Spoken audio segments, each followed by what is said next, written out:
Chapter 578, Stunned Sleep Talk. The Li family's parents didn't agree at first and even set very harsh conditions. One of them was that they didn't allow Xiao Qingyuan to buy or sell farmland in Fengkai County. Xiao Qingyuan agreed without hesitation. He had strength and could hunt. In the past few years, he had entered and left the mountains several times. He had even fought with a lone wolf. He had no problem supporting himself and his grandfather. Chen Liang gave Xiao Qingyuan and his granddaughter a house at the foot of the mountain. This house was very dilapidated, but they still had to buy it. The two of them were penniless. Where did they get the money? It was only after Xiao Qingyuan went up the mountain and caught a wild boar to sell that they finally had a place to live. Although the house was dilapidated and there were few people, it didn't matter. He was full of confidence in his future life. This time, Madame Bao gave birth to another daughter. Madame Bao hated him to death. She felt that it was because Xiao Qingyuan was still in the village. He was restraining her. The couple came to the door and hit and scolded Xiao Qingyuan. Xiao Qingyuan was no longer at the age where they could hit him freely. He would retaliate and push Father Li to the ground on the spot. Father Li was down for a long time and could not get up. Madame Bao scolded him for being unfilial and an ingrate. For the sake of his grandfather, Xiao Qingyuan didn't react to the scolding. However, after that day, there were rumors in the village that Xiao Qingyuan was a wolf cub. It was said that he had been dirty since he was young. Not only did he steal things, but he also hit his younger siblings. The Li couple portrayed themselves as aggrieved and bullied. When Grandpa Li heard this, he sighed at home and often wiped his tears. "It's my fault. I didn't teach them well and let Qingyuan suffer." Xiao Qingyuan didn't feel aggrieved. He was living a very happy life now. Without the Li family's parents' indirect scolding and his siblings' bullying, it was enough for him and his grandfather to be the only ones in the entire family. However, not long after, Grandpa Li fell ill. Xiao Qingyuan knew that he was heartbroken. He felt that he was very incompetent to let his children and adoptive grandson fight like fire and water. He blamed himself for being a failure in this life. He had a heartache and caught a cold by chance. Moreover, he was old and fell down immediately. Xiao Qingyuan saw that he often talked in his dreams, saying that he did not have much time left, but he could not see his family and harmony. He would probably die with regrets. Xiao Qingyuan felt very uncomfortable. Just as he was considering whether to ease his relationship with the Li family's parents and move back to the Li family so that his grandfather could feel better, he realized that his grandfather's condition had suddenly worsened and the man's mind was starting to blur. Occasionally, he would even curse himself to the point where he could not even hold the medicine bowl. Xiao Qingyuan was very anxious and went to the county city to invite a doctor over. The doctor said that he was poisoned. As for what poison it was, he could not find out. He was afraid that he would have to go to the Prefectural city to get a doctor. He could not treat it. Xiao Qingyuan was very afraid that his grandfather would die just like that. He had just had the ability to let his grandfather live a good life. How could he accept him leaving? He planned to bring his grandfather to the Prefectural city the next day and find the best doctor. He had to treat his grandfather's illness. Xiao Qingyuan had even prepared a carriage, but when he went to cover his grandfather with a blanket that night, he heard something that stunned him. "Xiao Qingyuan, why weren't you the one poisoned? It should have been you. Why didn't you drink that cup of tea?" Xiao Qingyuan was stunned. He accidentally knocked over a bowl beside him. Grandpa Li was woken up. He didn't know if he was still dreaming or if his reaction was slow after being poisoned, but when he heard Xiao Qingyuan's unbelievable question, he blurted out some words. Chapter 579, Cruel Truth. Xiao Qingyuan would never forget how his grandfather had looked at him with a ferocious and vicious smile back then. His face had been twisted. "Yes, I administered the poison. But I was going to give it to you. Why didn't you drink it?" "Why?" Xiao Qingyuan thought about it and remembered that his grandfather had indeed poured him a glass of water that day, saying that he had worked hard and that his grandfather could not help. Being sick, at most, his grandfather could only pour him a glass of water. Xiao Qingyuan was about to drink when Li Chuanxiang came to find trouble and pushed Grandpa Li down. Xiao Qingyuan quickly helped Grandpa Li into the house to rest. When he came out again, Li Chuanxiang had already run away in fear. As for the glass of water on the table, after the commotion just now, it had all spilled out. More than half of it had spilled on the plate of cut peaches on the table. Xiao Qingyuan had specially bought the peaches for his grandfather. Li Chuanxiang had even taken half of them just now. Xiao Qingyuan gave the remaining half of the peaches to his grandfather. Anyway, the glass of water was clean, so there was no need to wash the peaches again. Neither of them expected that the peaches had already been poisoned. It was unknown where Grandpa Li found this poison. After taking this poison, one's reaction would be slow and their limbs would be stiff, as if they had a stroke. Xiao Qingyuan froze. He didn't understand why his grandfather would give him such poison. Grandpa Li was already awake at this moment. After knowing that he had said something he shouldn't have said in his dream, he didn't panic. Instead, he quickly calmed down. There was no longer any love in his eyes when he looked at Xiao Qingyuan, only coldness and disgust. Then, Xiao Qingyuan heard the truth from him. "Why did I feed you poison? Of course, it's to make you wish you were dead." Grandpa Li smiled as he spoke. "I didn't pick you up from the mountains at all. Your father and grandmother personally handed you to me." He looked at Xiao Qingyuan's stunned expression, and his eyes were filled with joy. "When you were born, your mother died, and she died especially tragically. When you were a month old, your biological brother fell ill.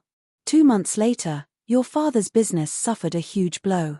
Your grandmother found an expert to read your fortune and found out that you had a tough life. If you continue to stay at home, your family will be wiped out and you won't have any descendants." Xiao Qingyuan's face turned pale, but he listened without moving. The expert said that if they wanted to change your family's fate, they could only send you away. Not only must they send you away, but they also had to suppress your fate. The more miserable you are, the better. Only then will your family become richer and richer.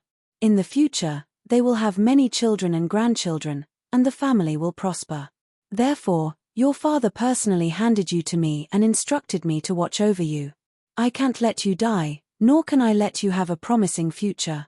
You can't have friends, leave your hometown, and must be trapped in this small Yongfu village.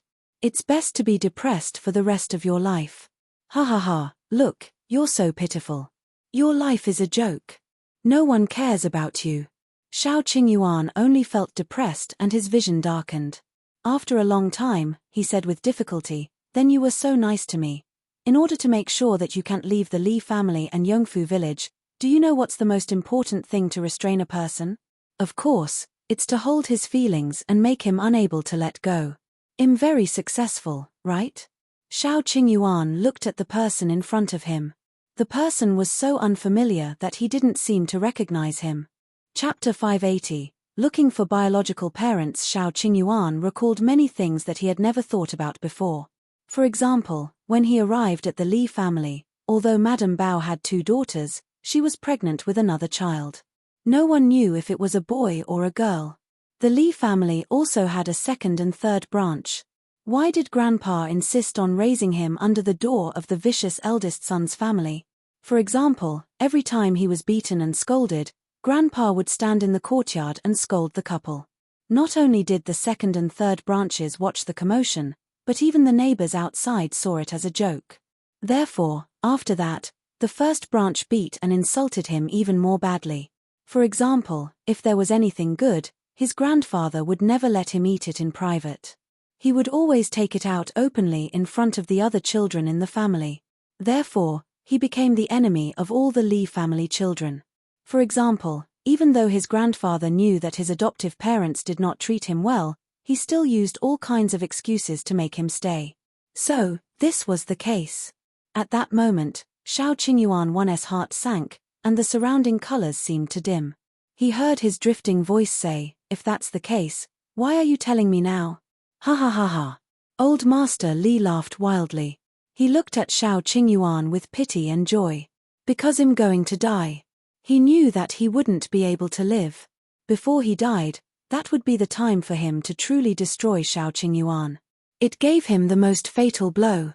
What was physical harm? How pitiful would it be when he realized that the only person he trusted in his life, the one he could rely on and hold on to, had never treated him as a human. Therefore, the love was fake. All the care was a lie.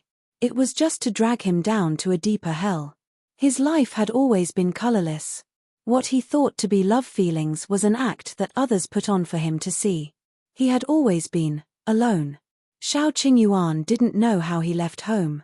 He went to return the carriage and used the money he planned to treat his grandfather with to go to a restaurant for a meal. He went deep into the mountains and killed 2 wild boars. He lay on the hot ground and looked at the sky. When he came back, his grandfather was dead. Xiao Qingyuan dragged him to the Li family and didn't care about him anymore. Everyone was scolding him, saying that he was an ingrate who couldn't be talked sense into. They said that the old man had given him all his feelings when he was alive, but he didn't even send him off. Xiao Qingyuan didn't explain anything. He locked the door and left the village. He only returned half a year later. The Li family had raided the house. He went to the Li family and smashed all the pots and pans they had taken from him. He tore down the Li family's courtyard door and beat Father Li up. From then on, the people of Yongfu village avoided him like snakes and scorpions. They hated him for being ruthless and no one interacted with him anymore, except for the Zhang family who lived next door. This was how he had lived for the past 5 years. Until he met Jiu Yundong. After saying what had happened over the years, Xiao Qingyuan went from uneasiness to calmness. It was as if the harm was no longer important. But he still looked at Jiu Yundong nervously. At this moment, Jiu Yundong only felt a ball of fire burning crazily in his heart. It was so hot that she could only suppress it desperately to retain a trace of rationality. She wanted to kill everyone in the Li family. What right did they have to bully Xiao Qingyuan? She wanted to dig out that disgusting old man from the Li family's grave and whip his corpse. Such a beast should not have died so easily. She wanted to.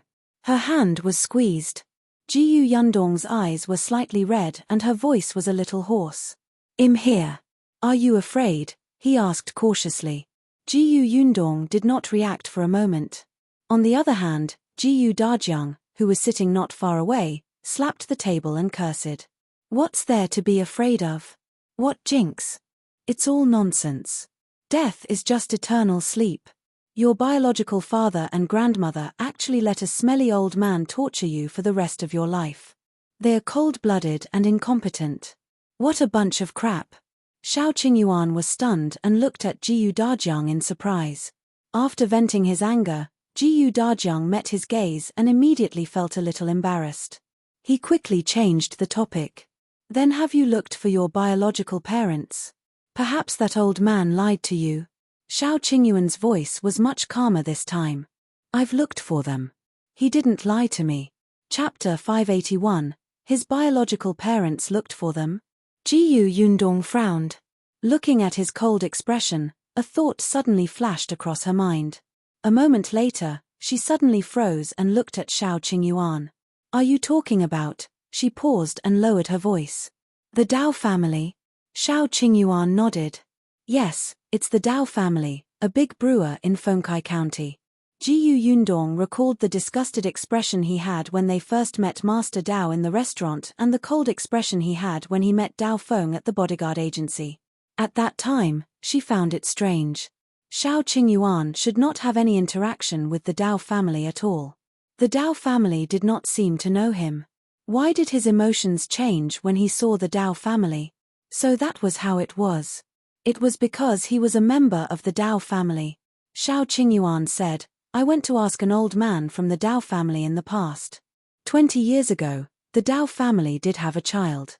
When he was born, Mrs. Dao died in childbirth. The eldest young master of the Dao family, Dao Feng, later fell seriously ill. Then, there was a huge problem with the Dao family's business. Not long after, the third young master of the Dao family died. At that time, the Dao family already had 2 young masters. Dao Feng was the eldest young master and was born by Mrs. Dao. The one who made the bet with Liu Wei was the second young master, by the name of Dao Xing. He was the son of a concubine and was deeply loved by Master Dao. After Mrs. Dao passed away, This concubine was made a wife in a few years. The people of the Dao family all feel that it's a pity. Few people know what this premature death is about. I found the old man who served old Madame Dao and asked him. Back then, that child was handed over to a stableman of the Dao family. As for the Li family's old man, he had been a stableman in the Dao mansion for 2 years. Lady Dao, who had died in childbirth, was surnamed Shao. When the Dao family's business was in trouble, there was indeed an expert who came to investigate the feng shui of the Dao family. In the past 10 years, old Master Li had visited the Dao family twice. Jiyu Yundong fell silent when she heard that, but she thought fiercely in her heart. When the Liu family and the Dao family made a bet, she was simply too benevolent to the Dao family. She should have been heavy-handed at that time. What kind of people were they? They listened to a so-called expert and sent their own flesh and blood away to a stableman. Moreover, they wanted someone to torture him for the rest of his life. They were simply beasts. They were inhuman and unbearable as parents. She was so angry that her entire body was trembling. She recalled the first time she saw Shao Qingyuan. No wonder his eyes were indifferent back then, as if he didn't care about anything. Shao Qingyuan seemed to sense her emotional fluctuations. He squeezed her hand slightly and said, "I'm fine now." With Yundong, those hardships were nothing. Jiyu Yundong's heart tightened. "I'll avenge you later. By the way, who was the one who came to father and spouted nonsense to sow discord?" She suddenly looked at Jiyu Dajiang. Jiyu Dajiang was vexed by the scene of the two of them holding hands. When he heard her question, he frowned slightly. Shao Qingyuan didn't think too much about it. It should be eldest Li. He had warned them in the past. The Li family was afraid of his reckless appearance. Therefore, although they would gossip outside for the past few years, they did not dare to really come to him. Everyone lived in peace for a few years. Now that they saw that he was leading a good life and that he was rich and was about to get married and have children, they couldn't stand it anymore and started to ruin it. They probably heard that Jiyu Dajiang was making things difficult for him and felt that they finally had a chance to trip him up. Chapter 582. Become hardworking. Shao Qingyuan narrowed his eyes slightly and squeezed her hand. "I'll handle this." Jiyu Yundong pursed her lips but did not retort, although she really wanted to vent her anger for him personally. However, it was obvious that regarding this matter, Shao Qingyuan could intimidate the Li family even more badly, lest there was a next time. Alright, then let them be on tenterhooks for a few more days. After hearing Shao Qingyuan's background, Jiyu Dajiang sighed in his heart. He stood up. "Rest well. We'll talk about other things after you recover." As he spoke, he stood up and walked out. Forget it. Forget it. Since they were already engaged, he would let the young ones talk alone. He left the room with mixed feelings and returned to his room. Shuirong followed closely behind and saw his master sitting in front of the desk with a frown. After a long time, Jiyu Dajiang said to him, "Shuirong, help me bring Tongan over." "Yes, my lord." Not long after, Tongan came in. He looked like he had just returned from the workshop. There seemed to be a sweet smell on his body. Seeing this, Jiyu Dajiang pushed a cup of tea over. Seeing that he had drunk it, he asked, "Tongan, do you know the Dao family in the county city?" "Master, are you referring to the Dao family, who is in the wine business?" "Yes, tell me about the Dao family." Tongan was a little puzzled. Why did the old master want to learn about the Dao family? However, he did not ask anything and dutifully told his old master what he knew. Of all the information, the most important was the huge bet between the Dao family and the Liu family, as well as the scene where the white sugar made by the young lady shocked everyone and even sold for a high price. By the way, our shop in the county now, Gus, used to belong to the Dao family. Jiyu Dajiang really didn't know that there were so many grudges between them, nor did he know that Yundong had already formed a feud with the second young master of the Dao family. As expected, the Dao family was really despicable. The Liu family had a powerful background. Yundong had told him about this before. Jiyu Dajiang felt that the Dao family, which could challenge the Liu family, definitely had a backer too. Of course, their backer might not be as strong as the Liu family's. However, compared to the Jiyu family, The Dao family alone was enough to crush them into the soil. If one day, the Dao family suddenly thought of Shao Qingyuan, their son, and found out that not only was he not depressed, but he was also becoming more and more promising. He even had money and a beautiful wife. Wouldn't they think of ways to deal with him? Not only him, but even Jiyu Dajiang's daughter would become their target. Perhaps they might as well settle the old and new scores together. When Jiyu Dajiang thought of this, he felt a little anxious. As expected, Yundong was right. Their family didn't lack money now, but they lacked connections and background.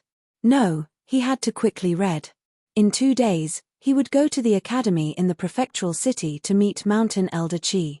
If he passed the test, he would be able to study in the academy and strive to take the imperial examination as soon as possible. Not to mention how high his ranking was, even if he was an elementary scholar, he would still have a good title. As Jiyu Dajiang thought about it, he simply stood up and went to the bookcase to get the books Qin Wenjing had given him. Although he had been very busy for the past 2 days, he had taken the time to read a book. Qin Wenjing had given him books that he had read before. There were many notes on them. To Jiyu Dajiang, these were very rare and precious things. Tong'an and Xuerong found it strange that their master had suddenly become diligent. However, they did not ask further and quietly left the room. Chapter 583, Going to Cause Trouble Soon. 2 days passed in a flash. The Jiyu family discovered something strange. It was as if the relationship between young Miss and young Master Shao had suddenly improved by leaps and bounds. When they passed by, they could feel the sweet atmosphere between them. It seemed that although old master had made things difficult for young Master Shao, he was indeed building up the relationship between the two young people. Indeed, he had put in a lot of effort. They had all misunderstood him. It was obvious from the fact that old master didn't chase Shao Qingyuan away to the Shao family to recuperate. He was a stubborn but soft-hearted person. Even Aunt Ku thought so. Jiyu Dajiang was speechless. He felt bitter and didn't want to speak. Shao Qingyuan's recovery ability was strong. At this moment, he was mostly recovered. He could even practice boxing on the ground energetically. He felt that this illness was worth it. The knot in his heart that had been kept for many years was untied. Yundong seemed to love him more and more. Well, this wasn't an illusion. After he recovered, he dealt with the 2 baskets of herbs he had picked on the mountain. Unfortunately, he still did not find Bai Muzi on this trip up the mountain. Otherwise, that would be the best betrothal gift for the Jiyu family. Shao Qingyuan sighed in his heart. After packing up the herbs, he washed his hands and asked Amaro to gather the other 3.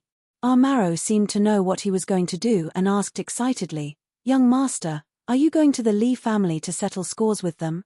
Shao Qingyuan rolled up his sleeves. The clothes he was wearing now were still the old clothes from before. He didn't know if it was because his life had been better recently, or maybe because his food had improved, but he seemed to have grown taller and stronger, and his clothes didn't seem to fit him well. However, it was finding trouble with someone. What if there was blood? Yundong had bought all his good new clothes for him.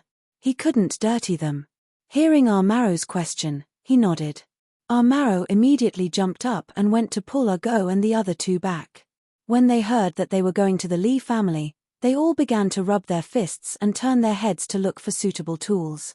When they walked out of the Shao family's house, Aju couldn't help but ask, "Young master, Miss went to the neighboring village today and hasn't returned. Why don't we wait for Miss to come back first?" That's right, that's right. Let Miss see our mighty and majestic appearance. What do you know? Amaro patted Aju and Ashu and said with an unfathomable expression, "This scene will be too cruel. What if it scares her?" Shao Qingyuan glanced at him, and everyone saw him nod in agreement. Ashu and the other 2 felt like their jaws were about to drop. Wait, with Miss Personality, would she be afraid? She was not human when she was savage, alright? When they thought of the tragic fate of the old Jiyu family and Jiyu Gang's family in Jiyu village, they would even shiver. However, forget it. Who asked young master to care too much about his image? They would reluctantly cooperate. The weather was very hot, so it was not very late. Occasionally, villagers would carry hoes and baskets back from the fields. Seeing Xiao Qingyuan walk towards the Li family expressionlessly, their hearts couldn't help but skip a beat. It felt like something big was about to happen. Soon, the villagers of Yongfu village seemed to have discovered something extraordinary. They quickly spread the news Xiao Qingyuan was about to cause trouble. Chapter 584, Finding the Li family. The Li family was located in the west of Yongfu village. It was a little far from the Jiyu and Xiao families. When Xiao Qingyuan and the others arrived, the Li family happened to return from the fields. When he saw the few people suddenly standing outside the door, eldest Li's eyes widened and he almost screamed. He immediately took 2 steps back. "You, what are you doing here? We agreed in the past that we would mind our own business. Are you going back on your word?" Xiao Qingyuan glanced at him coldly and did not say anything. He pushed the eldest son of the Li family to the side and kicked open the Li family's courtyard door. He had never been a talkative person and had always acted directly. Especially when it came to people he hated, he had no patience at all. On the other hand, Amaro sneered at eldest Li. "You also said that you should mind your own business. Then what did you say to Master Jiyu out of the blue? Do you need me to remind you?" Eldest Li's face turned pale. Jiyu Dajiang had indeed said it. He had really told others about what happened that day. The past few days had been peaceful. Eldest Li thought that Jiyu Dajiang had listened to his provocation and didn't tell Xiao Qingyuan. Unexpectedly, just as he was about to relax, Xiao Qingyuan actually brought someone to his door. "Ah!" A scream came from inside, instantly pulling eldest Li back to his senses. He hurriedly walked in and saw Xiao Qingyuan removing the door. Madame Bao was looking at him in horror. Eldest Li ran in quickly. When he thought of how Xiao Qingyuan had also broken into their house 5 years ago and smashed the entire Li house into pieces, and how he had almost crippled him, eldest Li instantly felt his legs go weak. He was wrong. After 5 years of peace, he was a little arrogant and couldn't hold it in anymore. Xiao Qingyuan didn't say anything. He entered the central room and sneered. Amaro and the others immediately ran in and pulled out Li Debao and Li Erbao, who were hiding in fear. Li Debao was 14 years old. He looked tall, but he did not have much strength. Amaro could easily lift him up alone. Li Erbao was 11 years old. When Ago pulled him out, he immediately scolded fiercely, "You dog, let go of me. Otherwise, I won't be polite." When Madame Bao saw that her 2 precious sons were in the other party's hands, she immediately shouted and pounced at Xiao Qingyuan. She was pushed away by Arju and Arshu. Madame Bao sat on the ground. "Bandits! Help! Xiao Qingyuan, this ingrate, is unfilial. He wants to murder his father and mother." "Father, mother?" Xiao Qingyuan glanced at them and suddenly punched Li Erbao's stomach. Li Erbao almost spat out a mouthful of blood. His eyes began to roll back. Madame Bao's expression changed. "Stop. Stop. Don't hit him. 5 years ago, I said that if you come after me again, I'll find trouble with your sons. I thought you should remember it very clearly." Amaro grinned. It must be because he's old that his memory is failing him. "That's fine. I'll give you another warning today. If you get beaten up too often, you'll remember it," Ashu replied. As they spoke, many people had already arrived outside the Li family's door. Some people couldn't stand it anymore and wanted to go over to say a few words, but they were immediately stopped by the people beside them. "Don't go.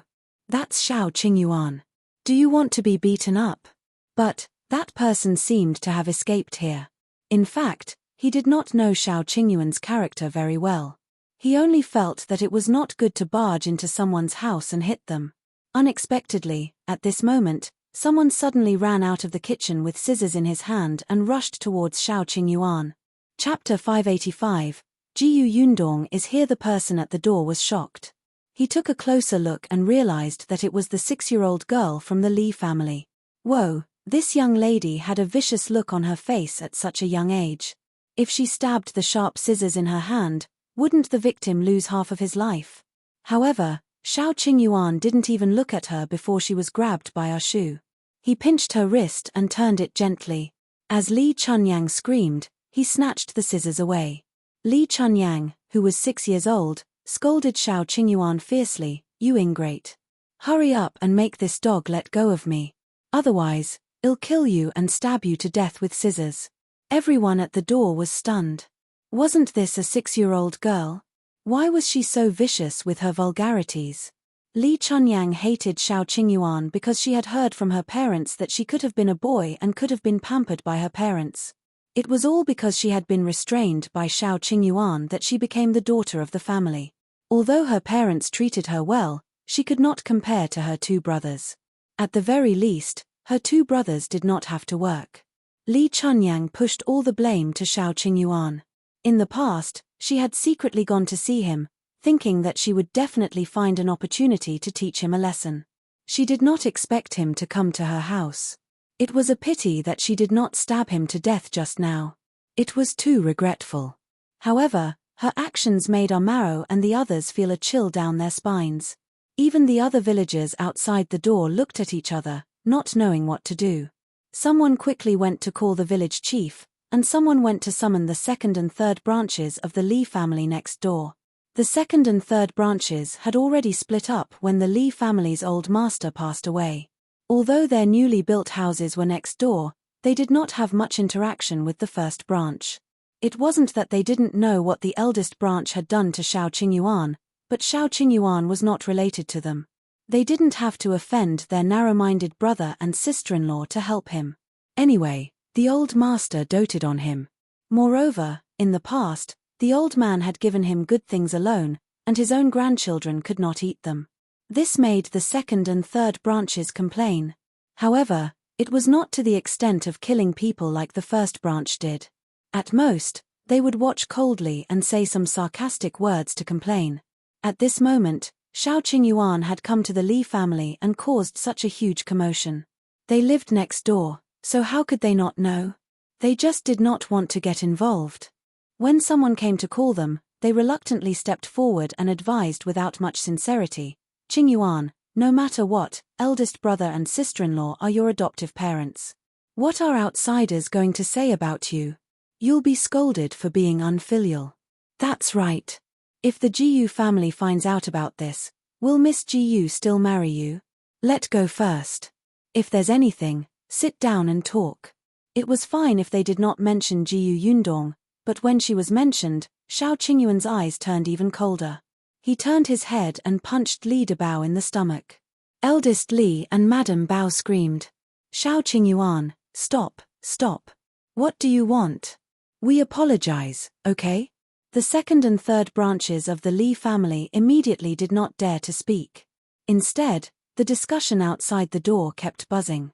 Why do I feel that Xiao Qingyuan's actions are a little familiar? That's right, that's right. Especially, the more you call your parents, the more miserably you will be beaten. Because I've done it before. A low laugh suddenly sounded behind everyone. Chapter 586. 4 Jiyu Yundongs. Good. Everyone turned around and saw Jiyu Yundong standing behind them with a smile. Someone widened his eyes and called out, Miss Jiyu. His voice was so loud that it instantly diverted the attention of everyone in the courtyard.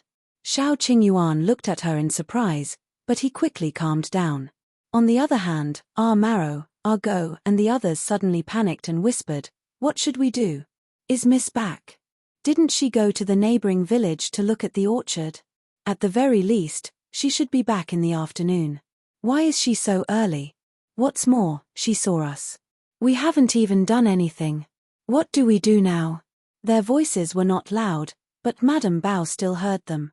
She immediately understood that Xiao Qingyuan had taken advantage of the fact that Miss Jiyu was not around to come to her house to lord over them.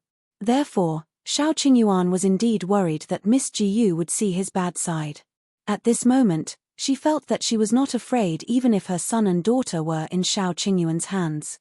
In front of Jiyu Yundong, Xiao Qingyuan would definitely not dare to attack again. The malice in Madame Bao's heart instantly rose crazily. She suddenly turned her head and said to Jiyu Yundong, Miss Jiyu, did you see that? Did you see that? We didn't do anything, but Xiao Qingyuan was unwilling to let us off. My 2 sons are so young, and my daughter is only 6 years old. These men bullied our family of old and weak. Their consciences have been eaten by dogs. As she spoke, she started crying. Xiao Qingyuan glanced coldly at the pretentious Madame Bao. When he looked up at Jiyu Yundong, his gaze softened again.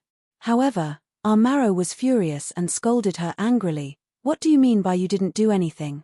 Your man ran to the Jiyu family's old master and spoke ill of our young master. He smeared his reputation and tried to sow discord between him and Miss Jiyu. How can this be called not doing anything? That's right. If it weren't for your dirty tricks, we wouldn't have bothered with you. Also, old and weak.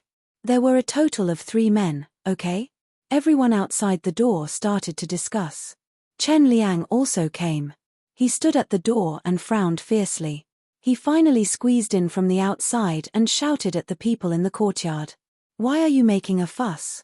Do you have nothing better to do on such a hot day? However, Madame Bao ignored him.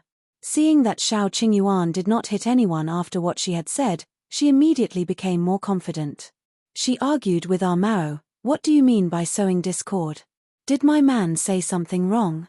Xiao Qingyuan is an ingrate to begin with. Look at what he did. Which one of the accusations isn't true? Why don't you ask everyone if my father-in-law dug his heart out for him and treated him better than a biological grandson? In the end, my father-in-law was seriously ill and this guy didn't take care of him. Even after he died, he was thrown into our house and this guy went back to eat and drink. Eldest Li nodded as well. That's right, that's right. I went to look for Jiyu Dajiang for the sake of the Jiyu family. We can't bear to see a good lady like Miss Jiyu ruined like this. Everyone's discussion became even louder. Eldest Li and his wife were right about those things. Xiao Qingyuan really left old Master Li alone. The buzzing sound entered Jiyu Yundong's ears, but it made her anger rise bit by bit. She tightened her grip and slowly walked into the courtyard. Seeing this, Chen Liang immediately said worriedly, Yundong, calm down first. There might be a secret behind this. You know Qingyuan's character. Madame Bao was furious. Chen Liang actually protected Xiao Qingyuan. She stood up abruptly. Miss Jiyu, you have no idea how terrifying Xiao Qingyuan is. Chapter 587, Terrifying Thinking. Jiyu Yundong nodded in agreement. I really don't know how terrifying he is. Madame Bao instantly smiled and looked at Xiao Qingyuan maliciously. But then, Jiyu Yundong's voice turned cold. She changed the topic and said sharply, but I do know how scary your Li family is. The smile on Madame Bao's face froze. She turned to look at Jiyu Yundong in surprise. What do you mean? What do I mean? Jiyu Yundong sneered. Have you forgotten that when Xiao Qingyuan was 5 years old, you threw the weak child into the mountains to feed the wolves just because of a nightmare? You treated human lives like grass and were inhumane. The villagers watching outside the courtyard instantly widened their eyes. The Li family's eldest branch had once thrown the 5-year-old Xiao Qingyuan into the mountains to feed the wolves. Even Chen Liang looked at Jiyu Yundong in surprise. Then, he suddenly faced Madame Bao. Eldest Li and his wife turned pale and were about to retort. Unexpectedly, Jiyu Yundong quickly said, or have you forgotten that when Xiao Qingyuan was 8 years old, you colluded with the human traffickers in the county and sold him to them, almost making him unable to come back? Madame Bao retorted almost subconsciously, we didn't take a single cent. It's not considered selling. Jiyu Yundong laughed. So, you admit to colluding with the human traffickers? Only then did Madame Bao realize that she had said something she shouldn't have. There was no chance to deny it anymore. The villagers gasped in unison. They did not know that the Li family had actually done such a thing. Someone could not help but look at the people from the second and third branches and ask, is it true? Eldest Li and his wife really, of course, the second and third branches knew what had happened back then. They lived in the same house and were not deaf or blind. However, in the face of everyone's questions, they only lowered their heads and stammered, we don't know. How could we know what they did? With that, they rushed back. They did not care if the eldest branch was dead or alive. They were very selfish. However, the villagers had completely believed this. Previously, when they heard that eldest Li had thrown Xiao Qingyuan into the mountains, they could still condemn him for his ruthlessness. However, it was none of their business. Other than scolding him ruthlessly, They could not do anything else. But that was not the case for the latter part. Colluding with the human traffickers? The person who was sold back then was Xiao Qingyuan. Then, would their own child be sold someday if they had a grudge against elder Li? At the thought of this, the villagers were filled with wariness and anger towards the Li family. Coupled with the fact that Li Chunyang, who was only 6 years old, dared to kill someone with a pair of scissors, was this hereditary? This family was hard-hearted and ruthless. There were some things that couldn't be thought about. The more they thought about it, the more terrifying it became. For example, when Li Debao and Li Erbao played with the others in the village, they would fight with them since they were young. In the past, everyone did not take it seriously, but now that they thought about it, didn't the kids beat others up until they were covered in injuries? That was when they were young. If there was a conflict when they grew up, would they greet others with knives? Also, was Old Master Li really as kind as he looked to Xiao Qingyuan? If Old Master Li treated him well, would Xiao Qingyuan leave him alone? Someone couldn't help but ask, then, did Old Master Li know about these things? Chapter 588, Jiyu Yundong's Brainwashing. That's a good question. Jiyu Yundong smiled at the man with an unfathomable expression. What do you think? That person looked at Jiyu Yundong's expression and could not help but swallow his saliva. He nodded almost subconsciously. Yes, the second and third branches of the Li family definitely knew about that, considering the evasive and guilty look in their eyes. As for the old master of the Li family who doted on Xiao Qingyuan the most, how could he not know? Eldest Li and his wife had harmed Xiao Qingyuan twice, but old master Li still let Xiao Qingyuan stay in the Li family. When Xiao Qingyuan was 13 years old, he had to move away at all costs. Xiao Qingyuan was so determined. Could it be that when he was 13 years old, he was persecuted by the Li couple? Some people thought deeply. As soon as the timeline was considered, they would know that every time Madame Bao was about to give birth, they would attack Xiao Qingyuan. When you were pregnant, you actually harmed another child. Weren't you afraid of retribution? A soft-hearted woman cursed. Retribution? What retribution? Li Chunyang jumped on her toes and shouted, when I was born, Xiao Qingyuan was still in Yongfu village. That's why I became a girl. This ingrate deserves to die. He jinxed us and harmed me. Everyone looked at her in disbelief. Was this what a 6-year-old child should say? What did the Li couple usually teach her? Jiyu Yundong glanced at Li Chunyang and smiled. You might be mistaken. Not only did Xiao Qingyuan not restrain you, but if he hadn't come to your house, would your Li family have Li Debao and Li Erbao? Think about it. Before Xiao Qingyuan came, didn't your mother give birth to 3 daughters? But after he came, the children your mother was pregnant with were all boys. Li Debao and Li Erbao were brought over by Xiao Qingyuan. As for you, I think Xiao Qingyuan cut ties with the Li family and changed his surname to Xiao before he was born. You became a daughter because he left. So all of this is your parents' fault. It was your parents who caused all this. Li Chunyang was stunned. She was only 6 years old after all. Previously, when she heard the Li couple repeatedly mention Xiao Qingyuan's bad, she felt that it was Xiao Qingyuan's fault. But now, Jiyu Yundong's words seemed to be able to brainwash her. She actually felt that she was right. Not only her, but even the surrounding villagers felt that it made sense. Therefore, the first branch of the Li family indeed suffered retribution. However, eldest Li and Madame Bao did not think so. The thoughts had been deeply rooted in their minds for more than 10 years. How could they be overturned by Jiyu Yundong's words? If that was the case, wouldn't they have done something wrong all these years? Madame Bao immediately screamed and retorted, No, Xiao Qingyuan jinxed us. It's his fault. She suddenly looked at Jiyu Yundong. Don't spout nonsense here and distort the truth. I'm distorting the truth. Jiyu Yundong raised her eyebrows. Didn't you personally admit that you colluded with the human traffickers just now? Everyone heard it just now, didn't they? The onlookers immediately nodded. That's right, eldest Li. You guys are too ruthless and scary. Village chief, such people should be drowned in a pig cage. They are murderers. I'm afraid when I think about how I stay in the same village with them every day. That's right. I can't even sleep well. If our children are harmed by them when they go out one day, I won't even have a place to cry. Village chief, you can't let them off. One after another, the two of them became the target of public criticism. They were stunned. Chapter 589. Someone is about to die. How did it become like this? The entire village looked at them with disgust and even wanted to punish them. No. Eldest Li and his wife's heads buzzed and they lost their rationality. They suddenly looked at Jiu Yundong. It's all your fault. It's all your fault, you be *tch. Alright, if you don't let me have an easy time, don't think about having an easy time either. They could not defeat Xiao Qingyuan, but Jiu Yundong, a little girl, would not have an easy time. Madame Bao and eldest Li moved almost at the same time. They stood up and rushed towards Jiu Yundong. Madame Bao even stretched out her sharp black nails to grab Jiu Yundong's face.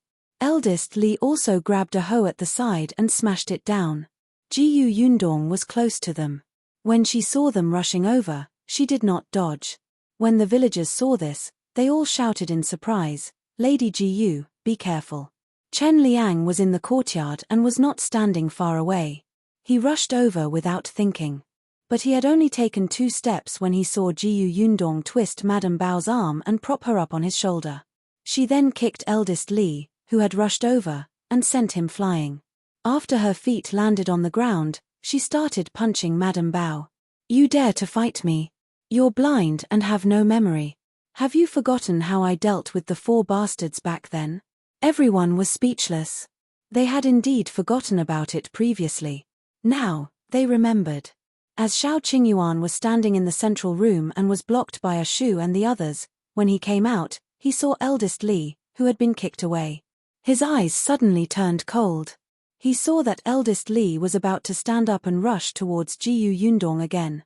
Xiao Qingyuan immediately reached out, grabbed his hair, and slammed him to the ground. Bang! Eldest Li's back was slammed heavily onto the ground, raising a thick layer of dust. He coughed twice. Before he could open his eyes, he was punched hard in the face. Oh, it hurts. Don't hit me. Xiao Qingyuan's fists came one after another. His movements were quick and nimble as they landed on eldest Li. Chen Liang and the villagers were originally focused on Jiu Yundong and Madame Bao. They watched as Madame Bao was beaten to the ground by Jiu Yundong. Before they could sigh, they were distracted by another shrill cry. In the next moment, everyone widened their eyes and sucked in a cold breath. Everyone only knew that Xiao Qingyuan was a wolf cub. He could even kill children and was cruel. However, most of them had heard about it and only felt that this person's reputation was not good. In any case, they usually stayed away from him. Now, it was the first time they had seen him beat someone up so fiercely. His fists were like stones, and his body emitted a violent and murderous aura. With just a few punches, eldest Li's face was already covered in blood. Everyone was frightened and shuddered. They did not move and did not dare to say a word. Chen Liang was the first to react. He immediately shouted, "What are you waiting for? Hurry up and pull him away. Hurry up and pull him away. Someone is going to die." The onlookers outside were suddenly jolted awake, and 3 to 4 burly men instantly squeezed in. However, Xiao Qingyuan raised his head and looked at them coldly. The coldness in his eyes made them stop in their tracks. However, Xiao Qingyuan's fist did not stop hitting eldest Li. Chen Liang could not get him to stop, so he could only go up himself.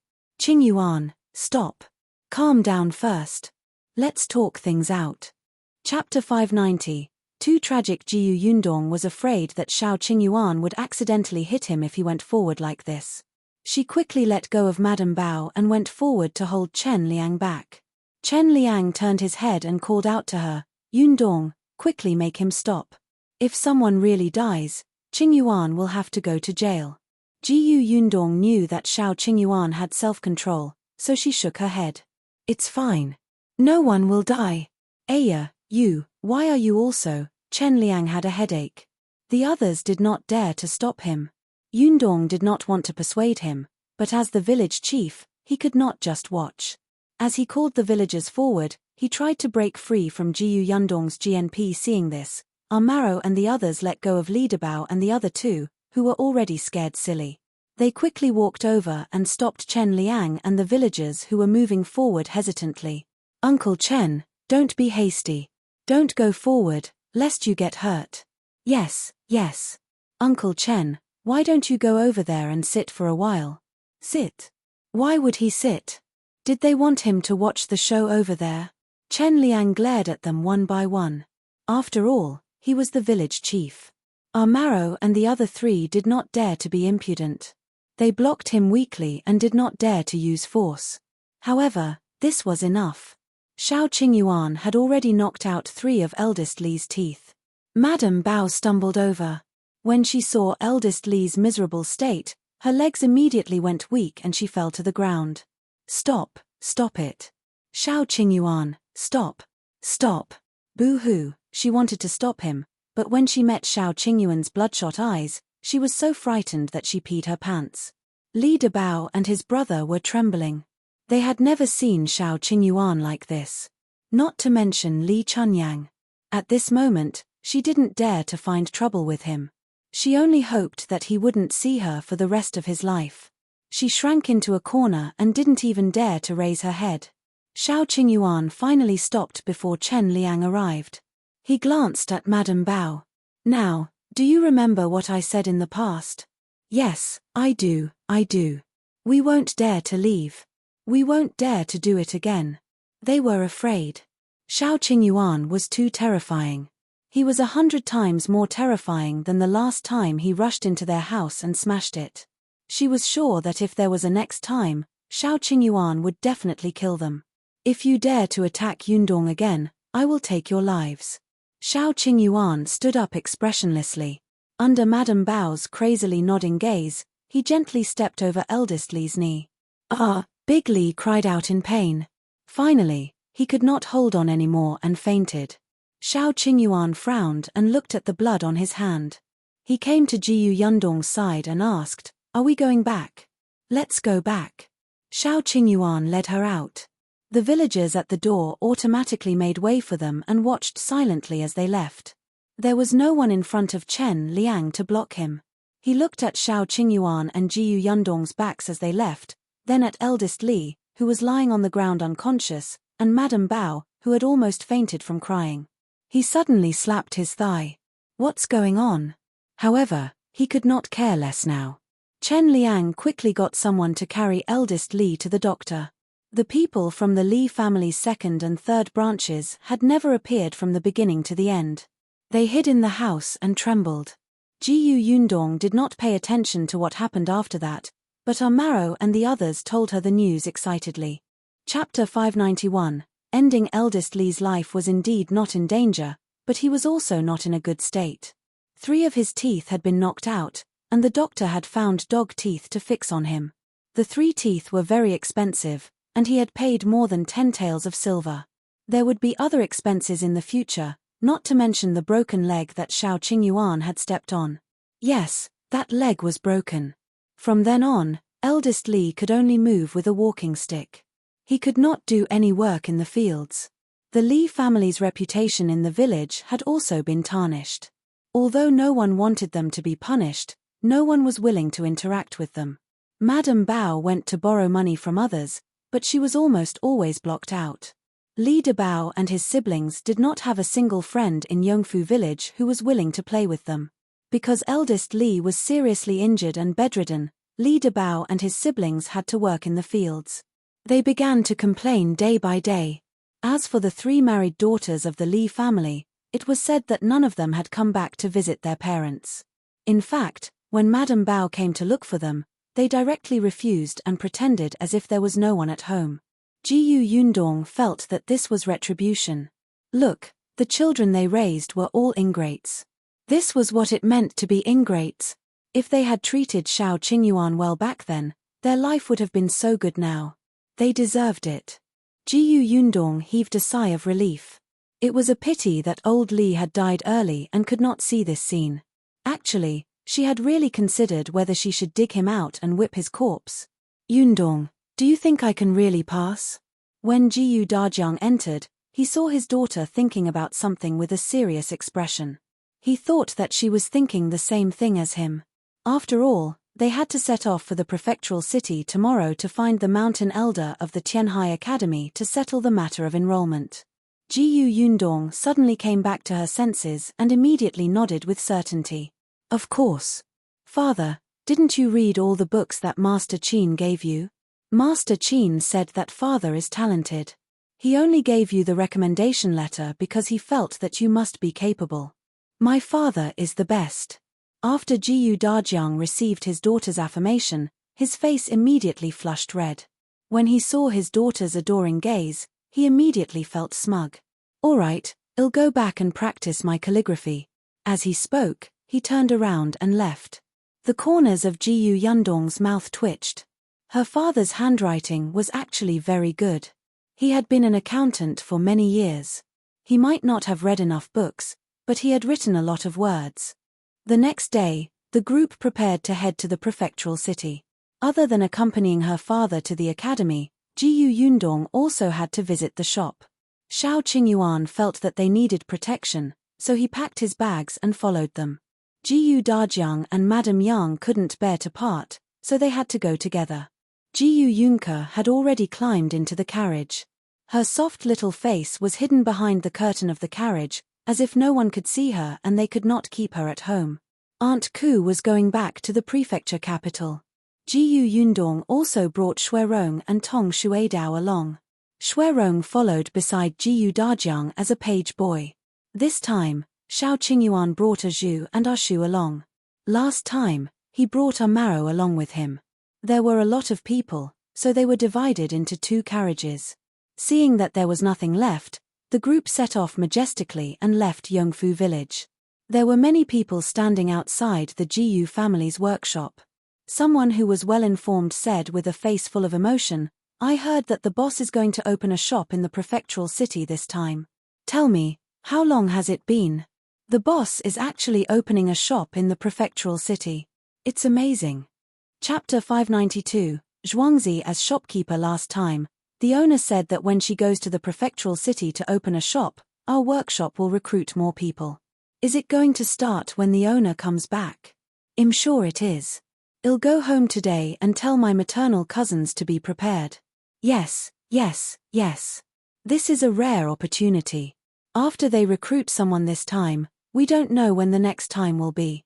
Everyone spoke one after another, and a few of them thought too much. There were more and more people in this workshop. Tongan alone would definitely not be able to manage it. When the time came, the boss would definitely find someone to manage it, even if it was a junior manager. Hence, for the sake of a good impression, everyone worked extra hard these few days. However, Yundong did not know that the long-term workers in her small workshop had started to work hard. She sat in the carriage and held little Yunke in her arms. After the young lady confirmed that she could go to the prefectural city, she was overjoyed. When the carriage reached the county city, Yundong went to Gus first. As soon as they got off the carriage, she heard Zhuangzi's arrogant voice. Yes. You have to wipe it clean over there. Our shop sells food. Cleanliness is the most important. When there are no customers, wash and wipe everything. Be more efficient and diligent. Only then will the customers be in a good mood, right? The corners of Yundong's mouth twitched. She heard Zhuangzi continue, Jinxiu, don't blame me for saying too much. I'm doing this for your own good. When I was the shop assistant, this was how I was trained. You'll get used to it. As soon as he finished speaking, he saw Yundong enter. His expression immediately changed and he welcomed her with a smile. Boss, why are you here? Yundong looked at the shop. It was not bad, but Zhuangzi's attitude of becoming the owner was really annoying. Chen Jinxiu also stopped what he was doing and came over. He had been working here for a few days and was slowly familiarizing himself with the work in the shop. He looked very energetic. Yundong took a few more glances at him and realized that there was no dissatisfaction on his face. He seemed to have calmed down a lot. Not bad. Yundong nodded and asked Zhuangzi, where's Uncle Zheng? He's in the backyard. I'll go get him. After saying that, he ran away. Zheng Gang almost did not care about the matters in the shop these few days and let Zhuangzi do whatever he wanted.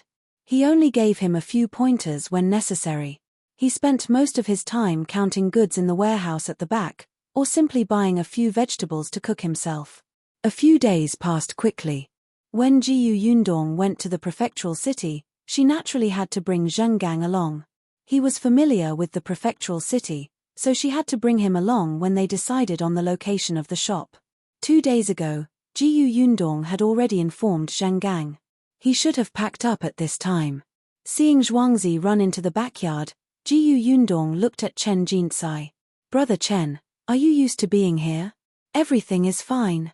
Jiyu Yundong raised her eyebrows. "I heard Zhuangzi ordering you around even before I came in." He seemed very arrogant.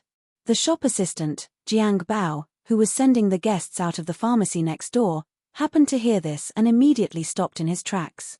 He had already established a deep friendship with Zhuangzi. Of course, he was on his side. Seeing that his boss' future wife was asking the new employee a question in private, he immediately perked up his ears. All right, he wanted to see what this person would say about Zhuangzi behind Zhuangzi's back. Chapter 593, Your Smart. Chen Jinxiu smiled and said nonchalantly, "It's quite good. I started as a small shop assistant in town in the past. At that time, the manager was even more impolite to me. Zhuangzi was just a little strict with his words. He didn't hide anything from me. He was telling the truth. In the beginning, he was also prepared to deal with all kinds of difficulties and torture. Moreover, the other party was Zhuangzi. Chen Jinxiu had seen too many people who became conceited after gaining power. For example, Chen Yulan's husband, Wu Chong. Last time, he had eyes that could reach the sky when he visited the Chen family. Therefore, he thought that Zhuangzi, who was just a hooligan that had often been humiliated and mocked by him in the past, would definitely not be polite to him. He did not care about these things, but he was afraid that Zhuangzi would not teach him anything, let him do what he should do, or let him understand what he should understand. That was the worst.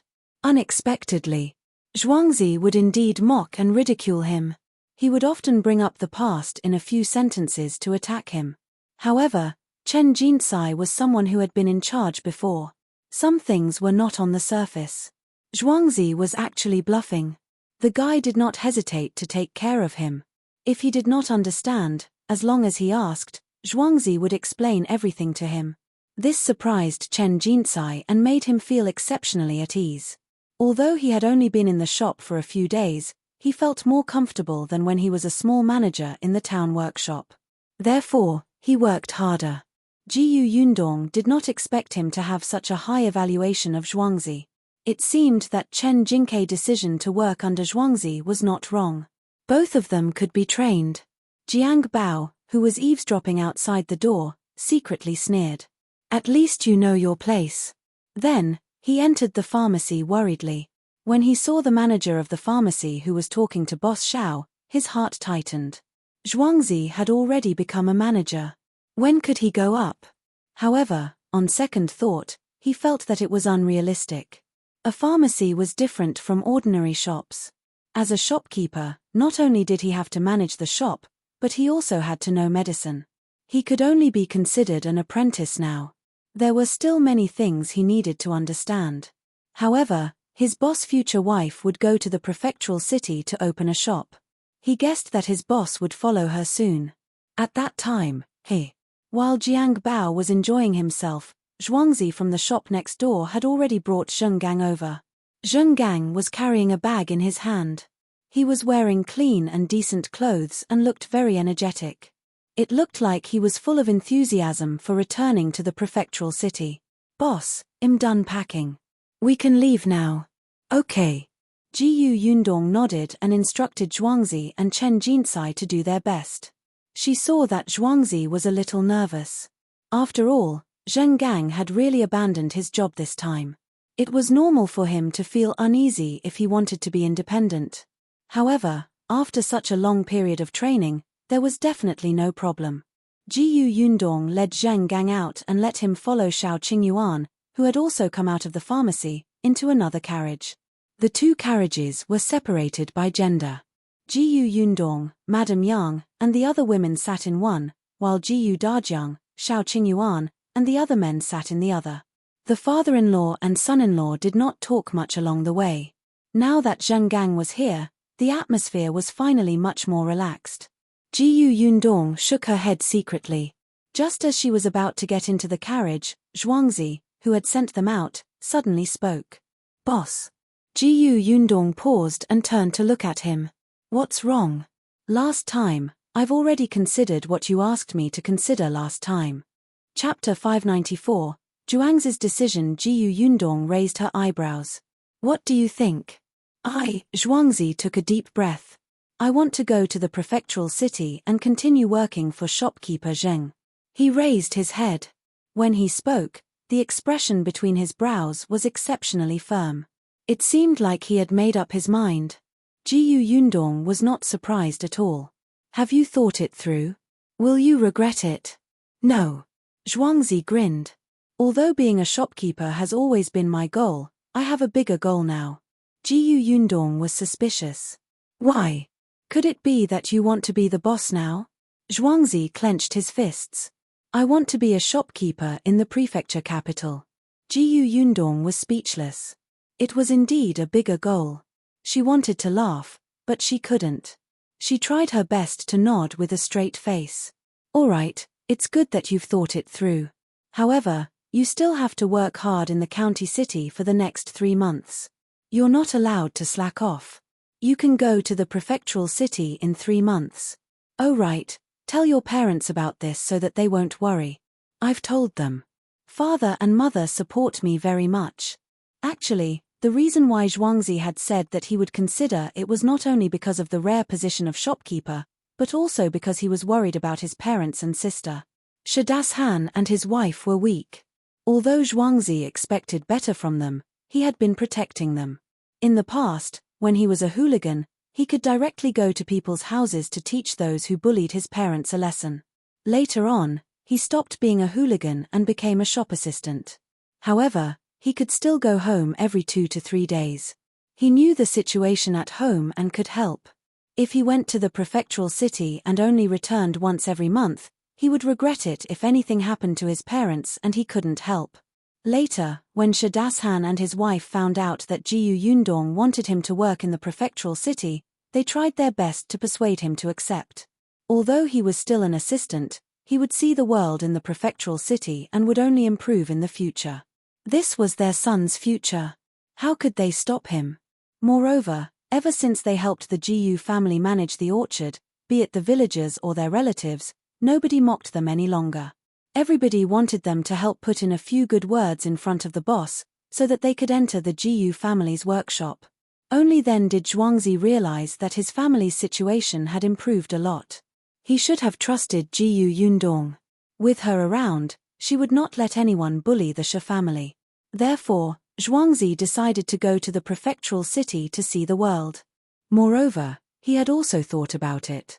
When he became the shopkeeper of the prefectural city in the future, he could buy a house in the prefectural city and bring his parents over to enjoy life. His parents had never left Fengkai County in their lives. He had to let them see the prosperity of the prefecture city, right? Zhuangzi knew his parents very well. He knew that although they were very good at planting fruit trees, they were actually not suitable to be managers. In the future, the owner's orchard would only grow bigger and bigger. They would definitely find more capable people to help. As far as he knew, Uncle Zhao was very eye-catching to the boss.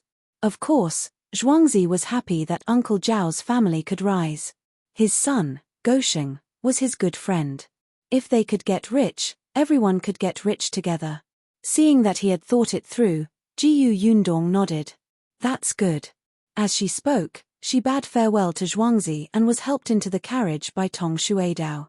When the carriage went further and further away and was almost out of sight, Zhuangzi suddenly turned around and entered the shop. He said to Chen Jinxiu, "You still don't admit that you're stupid.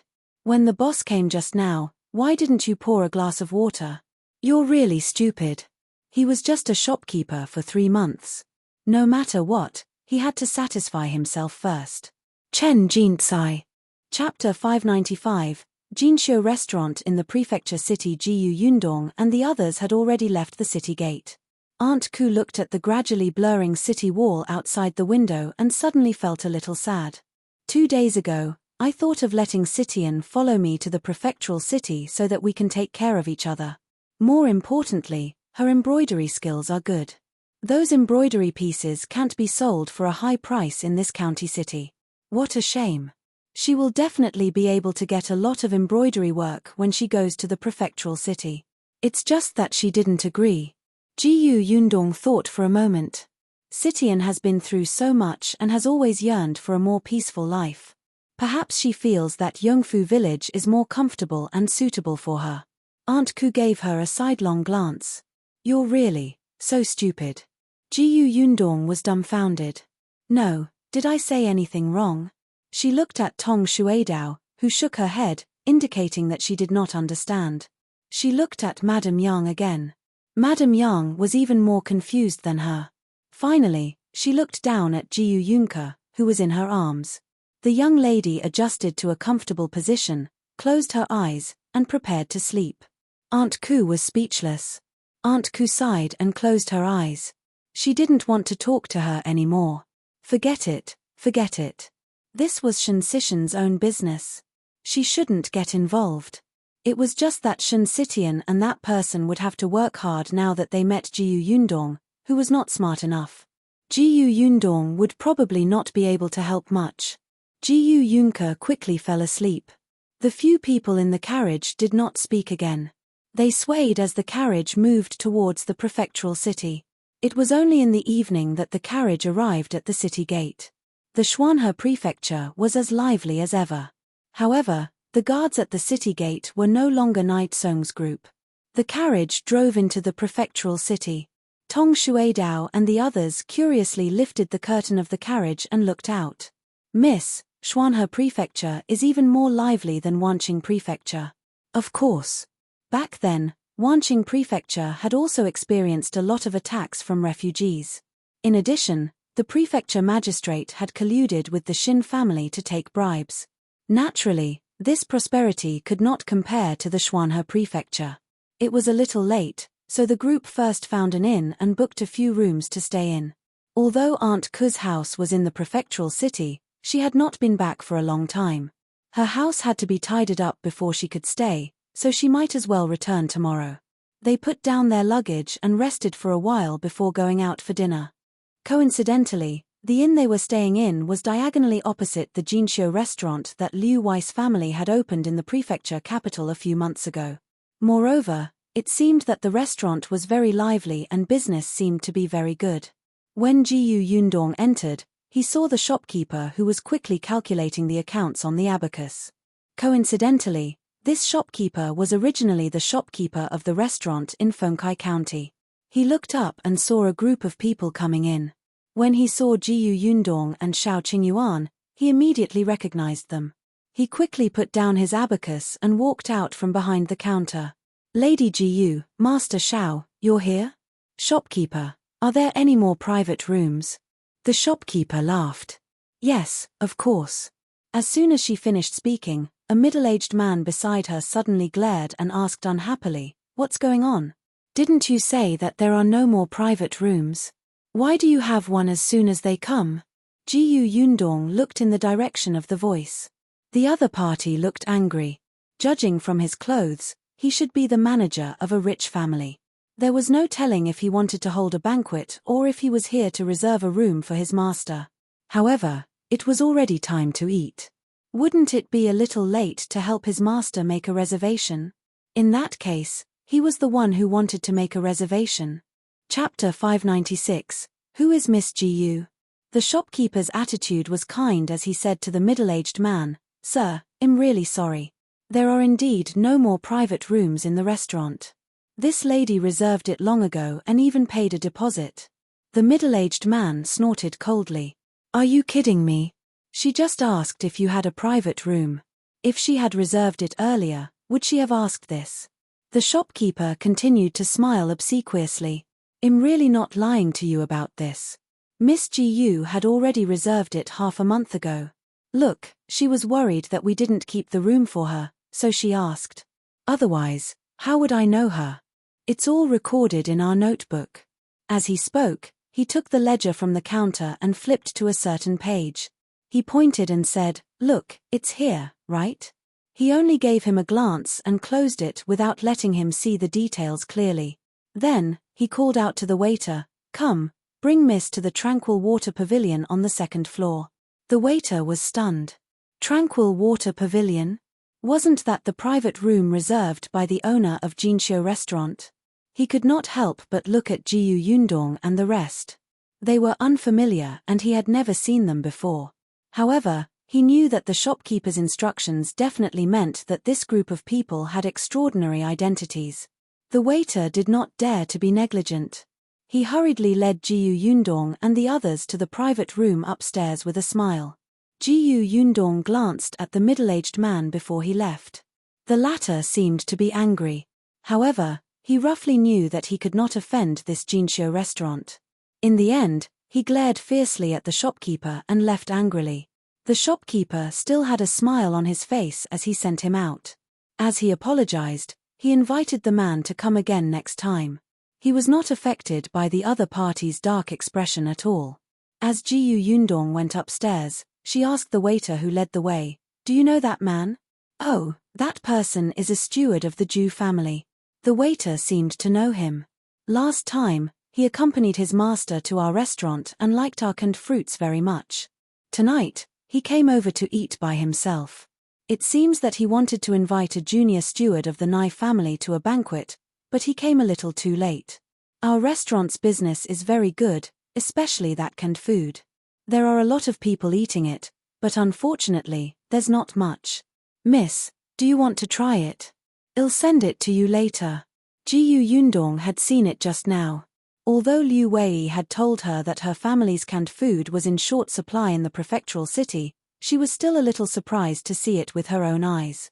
Indeed, the market in the prefectural city was huge. And the Nai family's housekeeper? Was it Nai Tsong's family?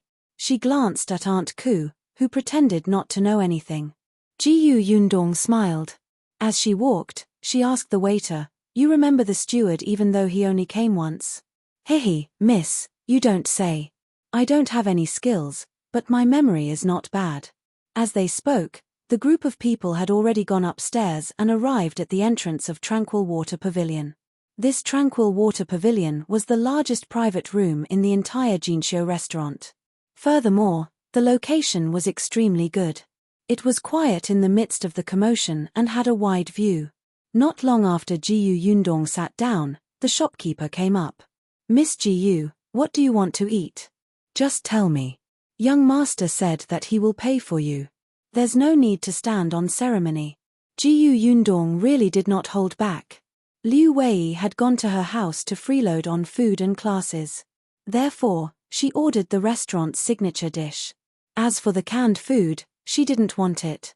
There was a lot of canned food at home and they ate too much. Now, even Yunke was not very hungry. The shopkeeper immediately brought the waiter downstairs to prepare the dishes. As soon as they left, the waiter could not help but ask, "Shopkeeper, who is this Miss Jiu?" Chapter 597, Jiu Yundong is the god of fortune. The shopkeeper glanced at him. "Do you know who provided the canned food in our restaurant? Didn't you say it was the Jiu family's workshop?" The waiter was stunned and his eyes widened. Could it be that Miss Jiu, right now, in the entire prefectural city, only our restaurant has canned food for sale? As you can see, there are many people who eat this.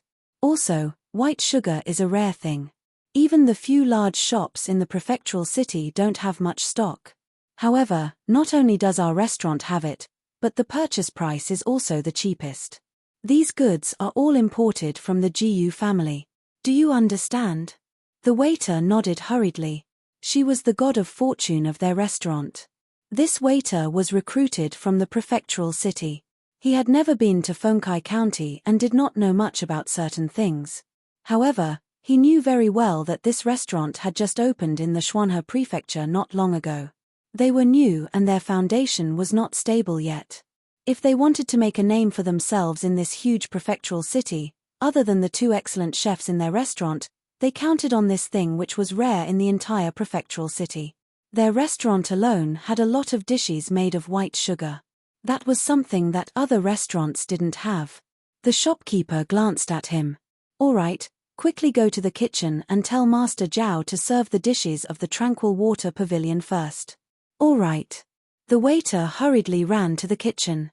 The shopkeeper personally brought in the dishes from Tranquil Water Pavilion. He still had something to say to Jiyu Yundong.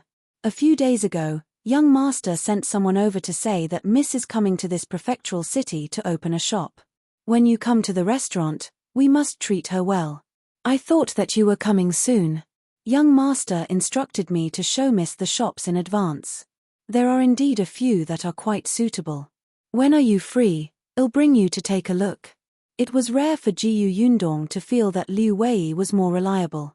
She thought for a moment and said, "Tomorrow. Take Brother Xiao and Uncle Zheng to take a look. I have to go to Tianhai Academy." Xiao Qingyuan wanted to accompany them to the Tianhai Academy, but he was sternly rejected by Jiyu Dajiang. Why would he bring so many people to the academy? He didn't need to embolden himself or fight. It was enough that he had his wife and daughter by his side. He did not need anyone else. Therefore, Xiao Qingyuan could only find a suitable shop with Zheng Gang and settle down to open it as soon as possible. The shopkeeper immediately nodded. "Sure, no problem." Jiyu Yundong recalled that the restaurant seemed to be very busy and said, "How about this? Arrange for a waiter to lead the way for us. You can go ahead and do your work. Don't worry about us." The shopkeeper agreed. It was the end of the month, and he indeed had a lot of things to do. As it happened, Laishi was quite smart. He could just let him go. Thus, early the next morning, Laishi changed into clean clothes and reported to Jiyu Yundong's inn in high spirits. After Xiao Qingyuan and Zheng Gang went out, Jiyu Yundong sent Aunt Ku home and asked Tong Shuidao to help clean the house. Jiyu Yundong stood and looked at the house that she had lived in for nearly a month. She felt a little emotional. When she first came, she was in tatters. Now, she had the ability to buy a house in the prefectural city. She came out of the courtyard and brought a few packets of snacks to the neighbors' houses with Aunt Ku. She wanted to ask if there were any strangers who had come to look for Aunt Ku recently. It had been a while since she asked Qin Wenjing to help her get the portrait of the person she was looking for on the notice wall of the prefectural city. Chapter 598. Tianhai Academy. The neighbor had said that a few unfamiliar people had come to look for Aunt Ku and even described the appearance of someone who had been there before. After listening carefully, Jiyu Yundong realized that it did not match eldest aunt's appearance. No one had said anything about eldest aunt and the rest. She was a little disappointed, but that was to be expected. It was unknown where eldest aunt and the others had gone. There was a vast sea of people, and it was too difficult to find them without a target. Jiyu Yundong returned to the inn before getting into the carriage with her parents and heading to Tianhai Academy. These days, such large academies were mostly located in mountainous forests, but the Tianhai Academy was in Xuanhe Prefecture. The academy was very big. It was located by the lake in the south of Xuanhe Prefecture and was quite far from the downtown area. However, the environment was beautiful, quiet, and the literary atmosphere was strong. There were countless people who studied every year. Jiyu Yundong sat in the carriage and thought that after her father entered school, it would be best if she could buy a house nearby. It would also be convenient and comfortable to go back and forth. Jiyu Dajiang sat opposite her with a serious expression. No one knew what he was thinking. Jiyu Yundong could not help but laugh when she saw his expression. "Father, are you nervous?" Jiyu Dajiang shook his head. "I'm not nervous. I've read all the books I need to read and understood everything I need to understand." But what? Jiyu Dajiang thought for a moment and said, "However, I asked the innkeeper this morning. The innkeeper said that the mountain elder of Tianhai Academy is often not in the academy. I'm worried that we won't be able to meet him." "I don't think so. Teacher Qin has always been considerate. He might have already sent a letter to the mountain elder when he introduced us. Besides, if we can't see him today, we'll see him tomorrow. We still have to stay in the prefectural city for a few more days to open the shop. There's no hurry." Jiyu Dajiang nodded. That's true. He stopped thinking about it and simply lifted the curtain to look outside. Just as the carriage passed by the notice wall, he suddenly frowned and called Shuirong, "Stop the carriage." Yundong found it strange. She followed his gaze and frowned. There were still posters of her aunt and the others on the wall, but after a few months, more than half of the portraits were blocked by other notices, so she could not see her aunt's appearance at all. Yundong frowned, but there was nothing he could do. Qin Wenjing had asked the Prefectural City Government Office for help, but it was impossible for them to guard the notice wall all day and not let others cover it. "Father, let's go to Tianhai Academy first. When we come back, we'll draw a few more and post them. In the future, we'll have a shop in the Prefectural City. We'll often get someone to come and take a look. Just don't let others cover it up." When Dajiang saw the portrait, he thought of his eldest sister and younger brother, who had yet to be found. It would be fine if their whereabouts were unknown, but they might even lose their lives. Back then, he should have told eldest sister and the others that they would meet in the Qingan Prefecture in the future. However, he had told his underling before. Still, be it Dajiang or Yundong, they had searched Wanqing Prefecture for a period of time, but there was no trace of Xiaoxi. He shook his head. "No, they'll all be safe." The carriage gradually drove away before Dajiang slowly came back to his senses. After a long time, the carriage finally stopped at the entrance of the Tianhai Academy. Dajiang took a deep breath as he looked at the 5-6-pillar branded houses in front of him. His heart was inexplicably filled with emotions. This was the Tianhai Academy. As expected of a 100-year-old academy. Just by standing outside this archway and looking up, one could feel the thickness and cultural aura. Chapter 599, Fate Hut. When they walked into the archway, they could see 2 huge stone walls. The walls were engraved with dense names. They were all the names of the students who had become honorable scholars in the past 100 years. At a glance, the names were especially shocking. At this moment, Dajiang finally felt a sense of pride that he was about to enter a famous school that had a history of 100 years. He never thought that one day, he would actually come to such an academy with countless scholars to study. He was about to befriend the future pillars of the country. He was extremely excited. If the headmaster had known in the netherworld, he would definitely be very happy. When Dajiang was successful in his studies, he would definitely bring this honor and personally kowtow and offer incense to the headmaster to thank him for his careful nurturing back then. "Father, go in." Yundong called him softly. Seeing that he had been standing on the 2 walls and looking at the names as if he wanted to find the people he had heard of before, she could not help but laugh. "Father's name will appear on this wall in the future." Dajiang was stunned. He turned around and looked at his daughter's sparkling eyes. He couldn't help but laugh. "You sure have confidence in me." "Of course. My father is the best, right?" Dajiang's heart surged. Just for his daughter's words, he had to pass Mountain Elder Chi's assessment and enter Tianhai Academy. He had to participate in the imperial examination and engrave his name on it. He raised his head slightly, turned around, and strode towards the door. The gatekeeper guarding the entrance of the academy had already seen this family, but he did not go forward to ask. In fact, people often came to the Tianhai Academy to admire the names on the stone walls, especially those students who were about to take the examination. It was as if they could pass the exam just by looking at the names. The gatekeeper was already used to it. It was only when Dajiang's family walked up the stairs that he raised his eyebrows in surprise. "Please inform that I'm here to visit Mountain Elder Chi." "Mountain Elder Chi?" The gatekeeper was stunned when he saw Dajiang take out a visitation card. This was also given by Qin Wenjing. Even the gatekeeper of the Tianhai Academy was literate. Looking at the contents of the visitation card, he suddenly came to a realization. "So it's Mr. Jiu. The Mountain Elder had previously instructed you to welcome you. Please follow me." Yundong and Dajiang looked at each other. Indeed, Qin Wenjing should have sent a letter to Mountain Elder Chi first. The family followed the gatekeeper into the academy. They went around the wall of shadows in front of the door and faced a square. The gatekeeper led them across the square and saw an ancestral hall.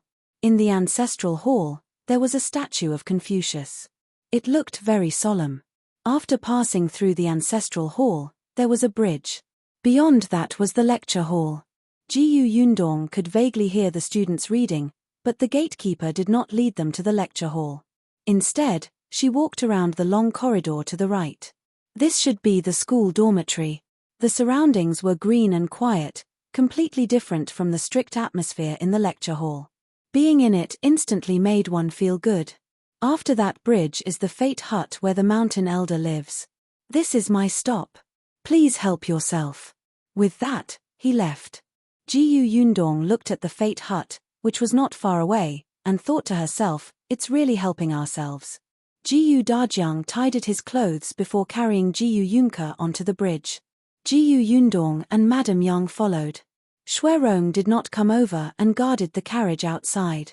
They had just reached the entrance of the Fate Hut, and before they could say anything, a voice came from inside. Come in.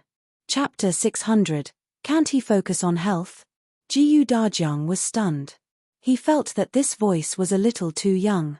As expected, there was a man in his 30s sitting inside. However, this man was dressed in a long robe and had a short beard. He looked like a sage. The man glanced at them and smiled. You're Zicheng, right? Dajiang's courtesy name was Zicheng, which was given to him by the old elementary scholar before he passed away.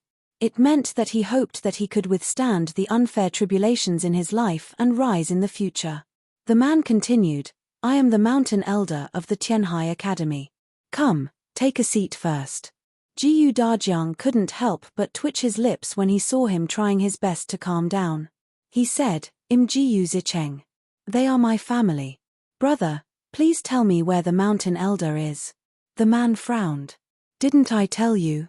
I am Mountain Elder Qi. What do you have to doubt? Brother, you're too young. Mountain Elder Qi was in his 50s.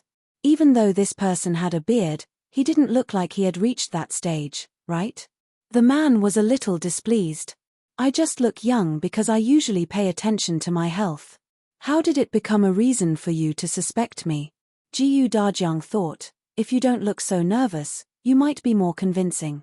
It seemed that Mountain Elder Qi was indeed not around. Dajiang did not know where this student came from, but he was actually playing a prank in Mountain Elder's Fate Hut. Dajiang shook his head. Since Mountain Elder hasn't returned, I'll wait outside. With that, he carried Yunke to the door again. He had just taken a step when he heard a sudden splashing sound behind him, followed by a voice. Wait. 5 or 6 people suddenly came out from behind the screen. All of them were wearing the clothes of the academy students. They were of different ages. The one in front was a 12 or 13-year-old boy. He looked like the leader. He immediately ran to Dajiang and stopped him. Wait, who let you leave? And you are? My surname is Qi. The person you're looking for is my grandfather. The young man raised his chin slightly, and the people behind him immediately surrounded him. Yundong could vaguely hear the whispers between them. I knew it. Brother Cai is too different from the mountain elder. He can't fool anyone at all. Not necessarily. If we meet a bookworm, he'll definitely be fooled. But reality has proven that Zicheng is not a bookworm at all. As they spoke, they suddenly felt a strange gaze on them. They immediately looked up and met Yundong's indescribable expression. The students were speechless. Why did she look like she was looking at a fool? It must have been an illusion. The few of them hurriedly stood behind the youth. Ting was Mountain Elder Qi's grandson. He was only 12 years old this year and was currently studying at Tianhai Academy. He had long known that Dajiang was coming. After all, the other party was introduced by Qin Wenjing. Ting had heard his grandfather praise Qin Wenjing since he was young. Although he had never seen him before, it did not stop him from being very unhappy with Qin Wenjing. Qin Wenjing was the better child. He was clearly a generation older than Ting, but he still had to be compared to him. Just thinking about it made Ting feel stifled. Therefore, when he heard from his grandfather that Qin Wenjing had actually strongly recommended someone to come to Tianhai Academy to study, he especially wanted to see who this Dajiang, who was praised by Qin Wenjing, was. Chapter 601. Test Qi Ting's first thought when he saw Jiyu Dajiang was, is there something wrong with this person's brain? Why did he bring his entire family with him when he came to study? And He's carrying a daughter in his arms? What Qi Ting didn't know was that if not for Jiyu Dajiang's strong objection, the people who came today would probably have formed a football team. He sized Jiyu Dajiang up from head to toe for a while. He didn't expect the little girl in Jiyu Dajiang's arms to suddenly make a face at him. She rolled her eyes and stuck out her tongue. Coupled with her chubby face, it was simply painful to the eyes. Qi Ting quickly shifted his gaze and raised his chin slightly as he asked, I heard that you were recommended by Qin Wenjing? Yes. Knowing the other party's identity, Jiyu Dajiang didn't leave. He took this opportunity to chat and treat it as getting to know his classmates in advance. I heard that you haven't even passed the county examination. You're not even a preparation scholar? Jiyu Dajiang thought for a moment and said, that's not right. It's not that I haven't passed the county examination, but I haven't participated in it. Why haven't you? You're already so old, did you never find a chance? Could it be that you've done something in the past and can't participate? Jiyu Dajiang frowned. Before he could answer, a cold voice came from the door. Qi Ting, don't be rude. Who taught you to be so impolite and aggressive? Hearing the voice, the expressions of Qi Ting and the other students behind him instantly changed, and they all lowered their heads. Jiyu Dajiang and company turned their heads and saw an energetic man in his 50s walk in. Immediately after, Qi Ting and the others greeted respectfully, Mountain Elder.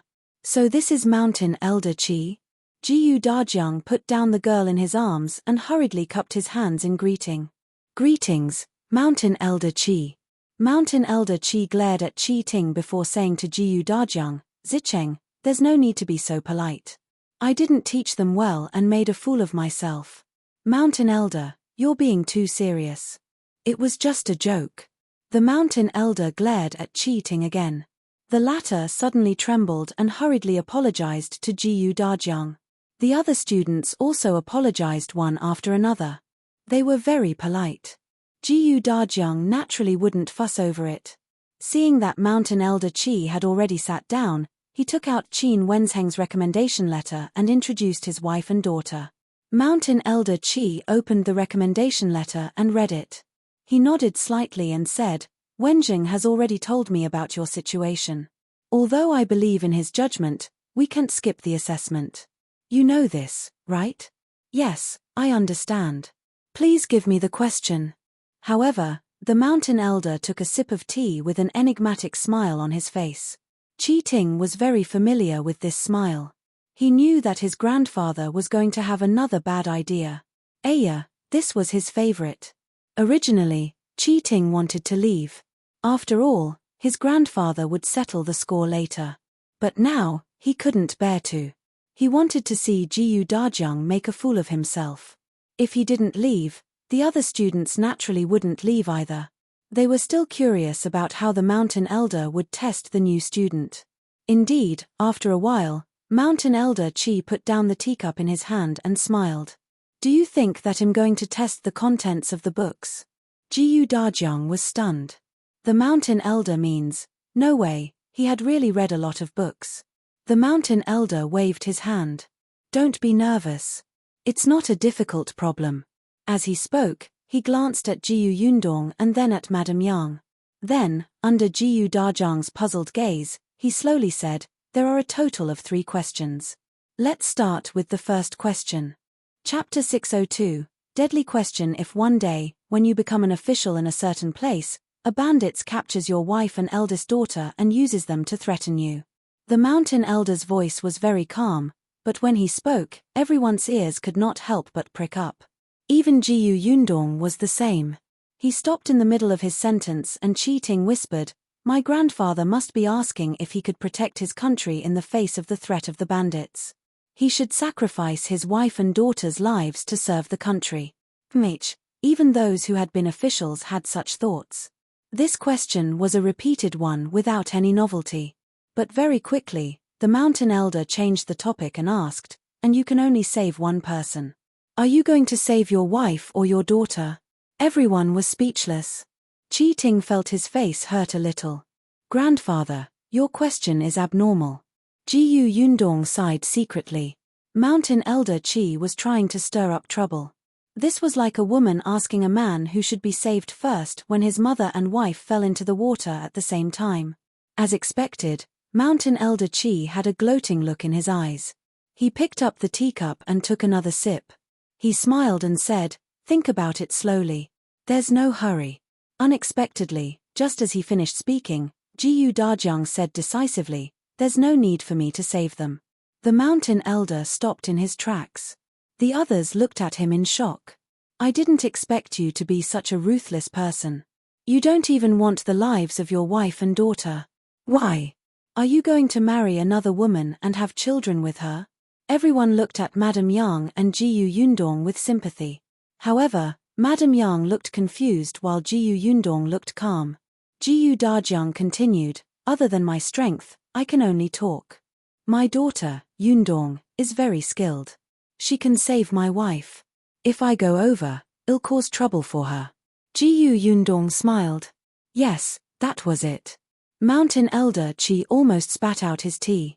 He looked up at Jiyu Dajiang and saw that he still looked proud. He was speechless. He looked at Jiyu Yundong again. This young lady's martial arts were good. Her arms and legs looked like they could be broken with a little force. The others also felt that Jiyu Dajiang was clearly looking for an excuse. The mountain elder steadied himself and said again, "What if your daughter were also helpless and could only wait for you to save her?" Jiyu Dajiang did not blurt out. Instead, he lowered his eyes and thought for a moment before asking seriously, "Then how far away are the robbers from me?" Qi Ting frowned. "What does that have to do with anything? You just have to answer which one to save first. Of course it's related. The situation is different, and the rescue plan is also different. There are ways to attack from afar, and close combat methods. How can they be the same? As long as the method is planned well, both of them can be saved. There's no need to choose at all." Qi Ting was instantly speechless. It seemed like that was indeed the case. The corner of the mountain elder's mouth twitched. Was he trying to avoid the main point? That would depend on whether he was willing or not. He was someone who wanted to cause trouble. How could he let it go just like that? Hence, Mountain Elder Qi said coldly, "You're not far from the bandits. They're only about 20 steps away." "Do the bandits have a sharp weapon?" "They do." "In or out of the city?" "Outside the city." "Are there any woods or ponds nearby?" "No." "Do I have any weapons or ropes or anything that's useful?" Is there no end to this question? Mountain Elder Qi straightened his body slightly. "No, you don't have anything that can be used. The other party has enough men and you are alone outside the city. They are not far. It's very dry without rain. There's no place to hide in the surrounding. So who do you want to save first?" Chapter 603. The second question. After Mountain Elder Qi finished speaking, he saw Jiyu Dajiang looking at him with an indescribable expression. He frowned. "Why? Is there another problem?" Jiyu Dajiang said, "Since the other party has sufficient manpower and I'm the only one without help, life-saving items, or a place to hide, why did the bandits capture my wife and daughter to threaten me? Wouldn't they just tie me up?" "Phut." Jiyu Yundong quickly covered her mouth and silently turned her head to look at a painting hanging on the wall not far away. Yes, it was written very boldly. She could not understand it at all, but she had to pretend to be very serious. The others in the Fate Hut were speechless. The mountain elder's tea stuck in his throat. He suddenly turned to look at Jiyu Yundong and asked with a smile, "Little girl, you don't seem to care who your father saves first. Why don't you tell me who you want to save first if your father and mother are in danger at the same time?" It wasn't over yet. Jiyu Yundong looked at the constipated mountain elder who had been choked by Jiyu Dajiang.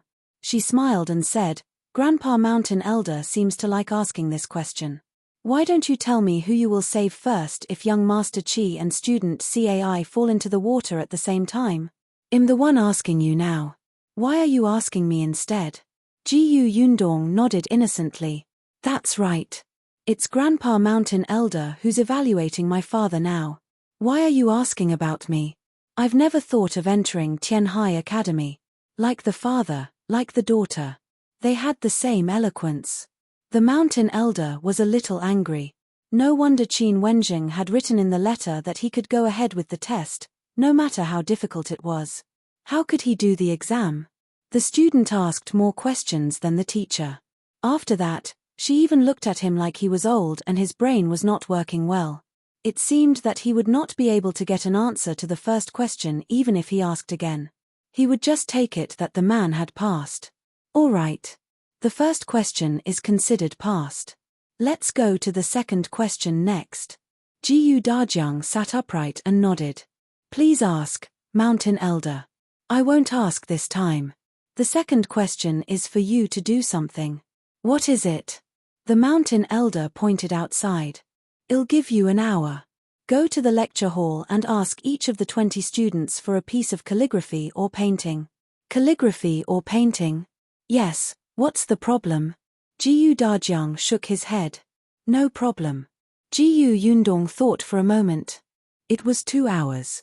On average, it was 3 minutes for each student. This did not include the time needed to go back and forth. It was indeed quite urgent. The problem was that students were very protective of their calligraphy and paintings these days. It was unlikely that they would casually hand them over to others, let alone a complete stranger. Yundong looked at Mountain Elder Qi, who also looked at her and laughed. Let's begin now. He gestured at Dajiang. Yes, sir. Dajiang nodded but did not walk out. Instead, he walked to Yundong's ear and whispered a few words. When Yundong heard this, she nodded with a smile and took out something from her sleeve. In fact, it was taken from the space, but others could not see it. Qi Ting craned his neck to take a look, but Dajiang quickly put it away without letting anyone see it. Then, he turned around and cupped his hands at Mountain Elder Qi. I'll go now. You only have an hour. Mountain Elder Qi reminded him. Chapter 604. Dajiang is finished. Dajiang smiled. That should be enough. Then, under everyone's curious gazes, he strode out of the fate hut. His back was tall and straight, and he was not afraid at all. Qi Ting was a little itchy and wanted to know how he could get it. Therefore, he pulled a student beside him and whispered, Brother Zhuo, follow him and see how he does it. All right, I'll go now. Zhuo Guang was excited. Clearly, he was also very curious and wanted to see it. While Mountain Elder Qi was not paying attention, he quietly slipped out of the fate hut through the side door. Only then did the Mountain Elder look at Yundong. He looked at her curiously. When she first entered, this little girl was submissive and did not have a strong presence. She looked like a little girl who relied on her parents to go out and broaden her horizons and meet her elders. Other than greeting him at the beginning, she stood behind Madame Yang and held her sister's hand without saying anything. Later on, Dajiang said that his daughter was quite skilled, so he paid more attention to this girl. Until she couldn't help but burst out laughing. When she answered his question, she had a calm and composed image without any fear. Her presence was so strong that no one could ignore her. This young lady was quite interesting.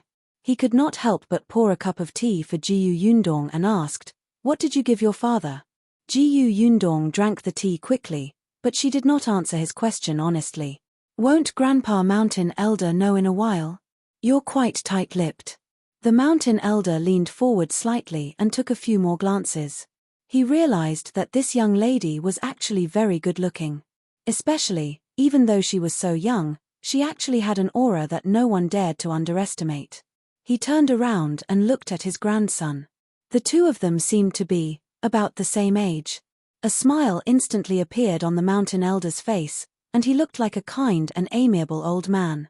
Your name is Yundong, right? Yes. Yundong's eyebrows twitched.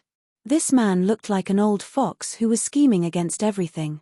How old are you? 15. Are you engaged? Yundong was speechless. She glanced at the student standing behind the Mountain Elder and said with a smile, Grandpa Mountain Elder, it's not good to ask a girl about her engagement in front of outsiders.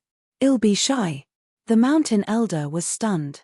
He turned his head and was about to ask the gossipy students to leave quickly when he heard Jiu Yundong say, "I'm engaged." Before the mountain elder could open his mouth, he froze. "Wait, you just said that you would be shy, but now you're saying that you're engaged. Can your words and actions match?" The mountain elder didn't want to speak. He took 2 more sips of water before stopping. Meanwhile, Dajiang had already walked quickly to the lecture hall. Tianhai Academy was huge, and there were several lecture halls. Coincidentally, it was the time for the students to rest after class. However, there were still many people sitting in the classroom and studying quietly. There was not much noise in the entire classroom. Dajiang skipped such lecture halls. He was looking for places where there weren't many people in the classroom, and the students gathered in groups of 2 or 3 to talk or discuss. It was not until he found the 3rd room that his eyes lit up and he strode in. Zhuangzi, who was following behind, looked up. Oh, this man had chosen the most difficult place. He was finished. He immediately leaned against the wall outside the lecture hall and waited to watch the commotion. Chapter 605, Stallion Painting. There were always students in every academy who didn't love to study but had no choice but to come to class. For example, the lecture hall that Dajiang had entered. Seeing a stranger, the students in the lecture hall looked up in surprise and frowned at him. Dajiang took out the paper he had just taken from Yundong from his sleeve and carefully unfolded the paper. Then, he raised it for everyone to see. The students in the lecture hall were stunned, but they still subconsciously looked at the picture. There were 2 horses drawn on the map. 2 horses that were running wildly and full of fighting spirit. The horses were drawn vividly. Not only were they realistic, but they also gave off the feeling of metal and war. One could not help but feel excited when they saw them. It was just like how men nowadays treat cars as their wives. Those days, horses were men's favorite, even for these students who studied in school all day and occasionally learned how to ride horses and shoot arrows. The moment they saw the picture of the horses, their gaze was fixed on it. 2 people could not help but come forward. When the others saw this, regardless of whether they were interested or not, they would follow. This was enough for Dajiang. "Your picture of horses looks pretty good. Did you draw it?" someone asked. Dajiang shook his head. "It was drawn by a skilled artist." "Skilled artist?" A student sneered. To say that the artist was skilled in the Tianhai Academy, which was filled with talents. Was he joking? However, very quickly, someone realized that this painting was really different. The layman only looked at the surface. As long as it was good-looking, it was fine. The expert looked at the technique. Gradually, some students came closer to look at the composition of the horses, and some students who liked painting and calligraphy slowly became excited. This is a charcoal painting that has become popular recently, but this is the first time I've seen such a delicate and smooth painting. Look at these lines. They are fine and powerful, and they are dyed layer by layer from shallow to deep. Moreover, the effect of light and dark has a strong conflict, making the 2 horses look instantly tall and mighty, making people feel a terrifying pressure. It's as if the horses are galloping towards you, and they are about to appear. Good, good, this is simply too wonderful. People without skills can't draw such a painting at all. That's right. This painting is the best charcoal painting I've ever seen. Is that so? There were also students who were not very talented in painting. Hearing this, they asked, "Better than our academy's Master Xia?" Although Master Xia has very high attainments in painting and calligraphy, he has only just begun to study charcoal painting after all. It does feel a little lacking. Last time, I saw Master Xia throwing paper all over the ground. He seemed to be very troubled too. Dajiang remained silent as he watched them discuss. After a while, someone finally came out and asked him, "Brother, you said this was the work by a skilled painter. I wonder where that painter is. Can you introduce him?" Dajiang shook his head. That painter keeps a low profile, so it's not convenient to meet them. However, if everyone present wants to improve your painting skills, there's a way. What is it? Someone immediately said anxiously, "I've drawn many charcoal drawings like this, but it's always not smooth enough. I don't know what's wrong. Tell me, how can I improve it?" There were also people who expressed their doubts. Brother, aren't you being too confident? Everyone encounters different problems. You only have one method, and not everyone can use it. Chapter 606. Completed. Dajiang placed the painting in his hand on the podium and let the others continue watching. Then, he faced the student who had raised the question and said, "You're right. Everyone encounters different problems. Therefore, if there's a brother who has drawn with charcoal and feels that there's anything he's not satisfied with, and he needs someone to help him take a look, he can bring the painting over. I'll personally show it to that artist." Everyone was stunned. Dajiang continued, "After the artist finishes reading it, they will naturally write down what you should pay attention to. Everyone here is a learned person. I believe that as long as you're given some pointers, you will definitely be enlightened. Your painting skills will more or less improve." Everyone looked at each other. That was indeed the case. Whether it was learning or painting, there were times when they lacked a little enlightenment. They were very tempted, so Dajiang continued, "If everyone is interested, you can give the painting to me now. I'm Zicheng, about to become a student of Tianhai Academy. I won't destroy my future and deceive everyone. I promise to return the painting before school ends today. Of course, if everyone doesn't believe me, you can ask student Zhuangzi, who is standing at the door." Zhuangzi, who was leaning against the door listening to the commotion and marveling at Dajiang's wit, was tempted to see the painting with his own eyes. He was so shocked that he stood up straight. Two students immediately came out of the lecture hall. Seeing that he was really there, they immediately surrounded him and asked him if it was true. Zhuangzi was speechless. How did he become Dajiang's guarantor? No, he thought that his whereabouts were very secretive. How did Dajiang know that he was outside? Furthermore, he even knows my name. Is Dajiang that smart? Because he was too shocked, Zhuangzi did not have time to refute at all. He only nodded subconsciously. Zhuangzi was relatively close to the mountain elder's grandson, Qi Ting. Most of the students recognized him. With him as a witness, Dajiang's words became much more believable. Therefore, someone quickly took out their painting and handed it to Dajiang. With the first one, there would be a second one. This kind of thing that was helpful to their painting skills was rare. Even students who did not have a deep understanding of painting would not let go of such an opportunity. When Dajiang saw this, he hurriedly said, "The artist only has limited time, so they can only accept 20 paintings. It's not appropriate to accept too many. Only 20 paintings?" As soon as he said this, the other students who were still hesitating did not dare to delay anymore and quickly opened their cases. There were also paintings left at home or in the schoolhouse. It would definitely be too late to get them now. So someone went to the next lecture hall and told his close classmates about it. Gradually, the students from the other lecture halls came over. In just a short while, the 20 works requested by Mountain Elder Qi had been collected. Dajiang was a man of his word. He decisively stopped when he received 20 paintings. He gathered the paintings and left. Some students wanted him to make an exception, but Dajiang shook his head and said solemnly, "Painting and calligraphy should be slowly appreciated. If there are too many of them and the artist doesn't have much time, won't they be irresponsible if they look at them one by one quickly? Then they will disappoint everyone's trust." He was right.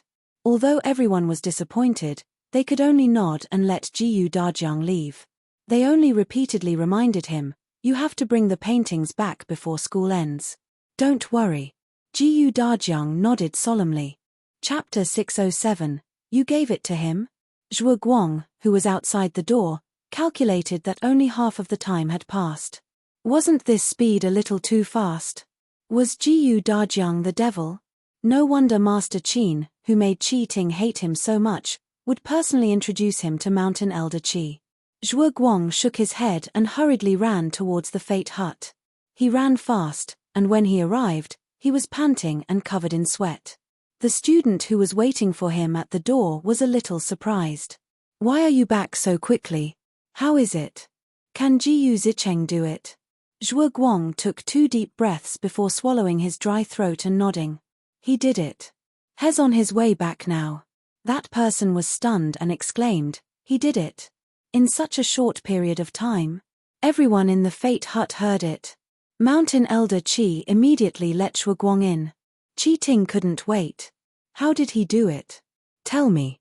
It was Mountain Elder Qi who poured him a glass of water first and let him drink it. Take your time. After he went to the lecture hall, he took out a painting. Shuguang recounted everything that Dajiang had done along the way. He spoke vividly and occasionally with body language. Perhaps because he was too shocked by Dajiang's actions, he couldn't help but exaggerate. Hence, Dajiang, who was presented to everyone, was simply like a genius. With just a few words, he could settle the matter that everyone felt was extremely difficult. Qi Ting and the others really didn't expect him to have such a move.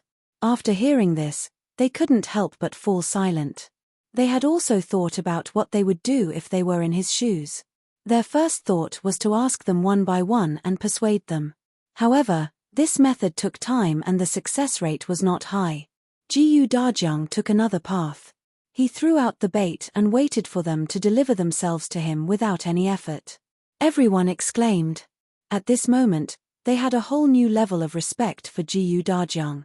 Only Mountain Elder Qi seemed to be deep in thought. After a while, he looked at Yundong and said with a smile, "So, the thing you secretly gave your father previously was that steed painting?" "Yes." This time, Yundong's answer was very straightforward. "Who drew that picture?" "Qin Wenjing." As soon as the mountain elder finished speaking, he heard Qi Ting say, "Qin Wenjing drew it? Then I have to see how outstanding it is." After saying that, he looked at Shuguang. "Have you seen it before?" Shuguang looked bitter. "I didn't go in." Yundong actually wanted to proudly announce that she had drawn it, but she could not get a word in. Now that conditions allowed it, painting was her hobby. Naturally, Yundong could not bear to leave it behind. When she was free, she would pick up a pen and paper to write and draw to adjust her mood. She often had the illusion that she was still deep in the apocalypse. It was only when she picked up the charcoal pen that the comfortable feeling seemed real. She had drawn many things, including flowers, trees, stone mills, fruits, and vegetables. She would draw anything she could see. Now, her skills were getting better and better.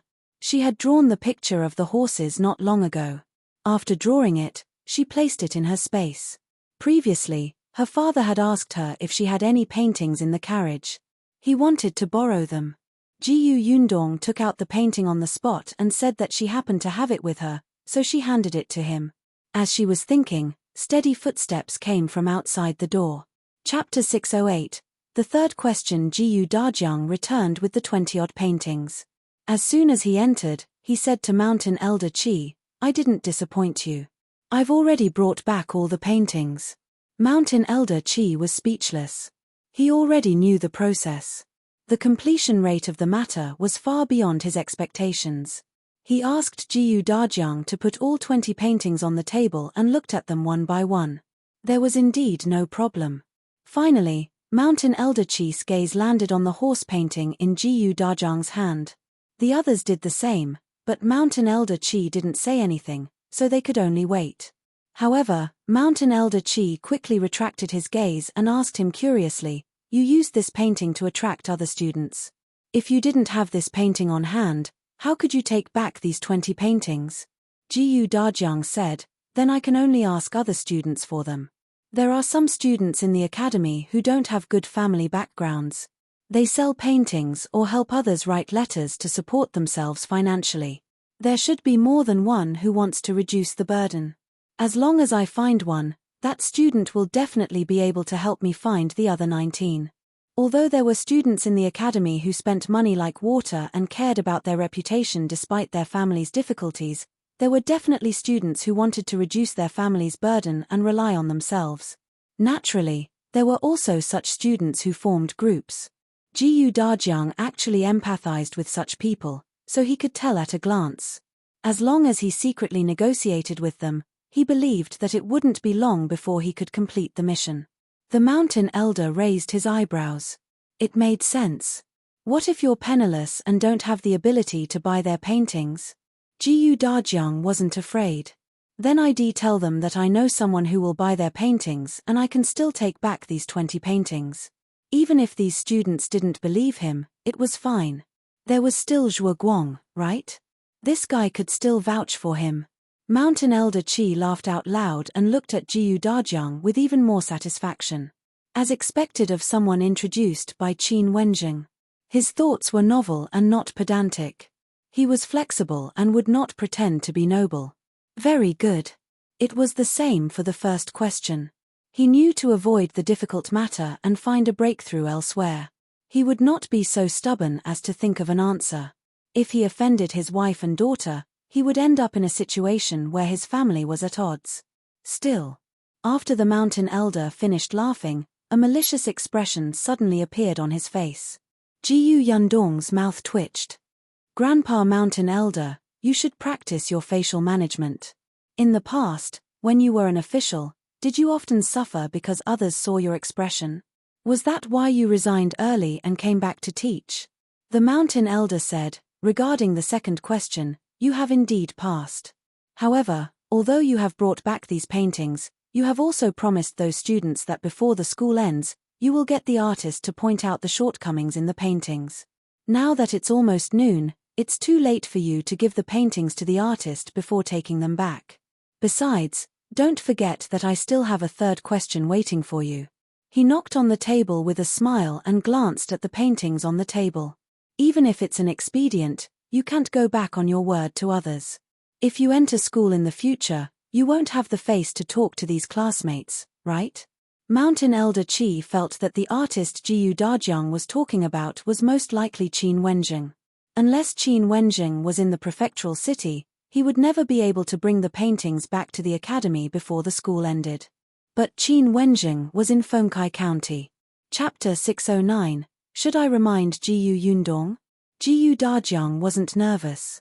It's indeed almost noon. Please give me the third question. The mountain elder was stunned. Did she not understand what he said just now? That shouldn't be the case. Dajiang was such a smart person. It was only when he saw Yundong stand up and carry the 20 paintings back that he was slightly stunned and came to a realization. That's right, Dajiang still had his sharp-tongued daughter. Dajiang could pass the third test in peace while his daughter took the paintings away and get help. Alright, then I'll talk about the third one. Mountain Elder Qi said, the third one isn't difficult. You have to go to a lecture hall that's in the middle of a lesson. After you're done listening, write an essay for me. The third was the true test of Dajiang's knowledge.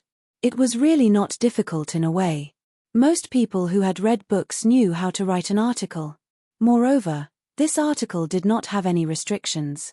You could cut in from any angle and do whatever you wanted. However, it was difficult in another way. After all, the person reviewing the article was Mountain Elder Qi.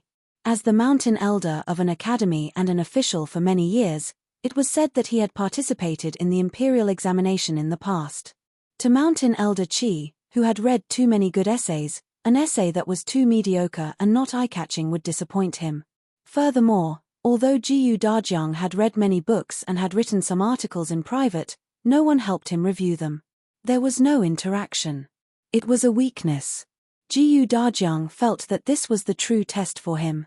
The mountain elder looked at him and frowned slightly. He asked, "Why? Is there a problem?" "No." He shook his head and said, "It's just that my wife and daughter ate breakfast early. When I finish writing the essay after class, it would be past noon. I don't want them to wait with me on an empty stomach." Mountain Elder Qi nodded, but he thought to himself that Dajiang was probably finding an excuse for his daughter to leave the academy with the paintings, right? However, he did not want to do as Dajiang wished. "It doesn't matter. The academy has a canteen. I'll get someone to bring you some food. The weather is hot now. It's inconvenient for them go out in the afternoon. You don't want them to be tired, right? In that case, thank you, Mountain Elder." Dajiang bowed deeply. "Then I'll go to the lecture hall." The Mountain Elder was stunned. He agreed just like that. Shouldn't he persevere a little? He suddenly felt like he was punching cotton. He clearly had a bad idea in his heart, But the other party did not seem to take the blow as he had imagined. It was simply too bad. Dajiang turned around and left. When Cheating saw this, he thought for a moment and quickly approached a student beside him. Bring him to the Enlightenment Lecture Hall. The difficulty had increased. He wanted to see how Dajiang would pass. The Tianhai Academy was also divided into several parts. The Enlightenment Lecture Hall was filled with young children, so the content of the teacher's lectures was naturally not deep. Dajiang could obtain very little knowledge. Let's see how good an article he can write this time.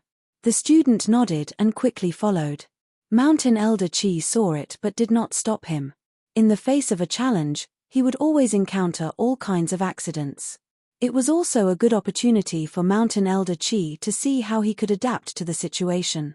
So he tacitly agreed. What he cared about now was something else. It had been so long. Why didn't the Jiu family's girl say that she was leaving? Should he remind her that time was tight?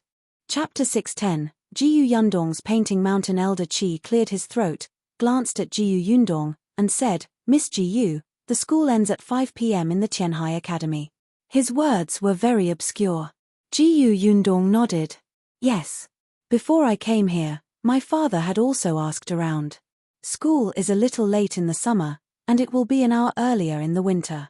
The mountain elder was speechless. Why didn't she understand?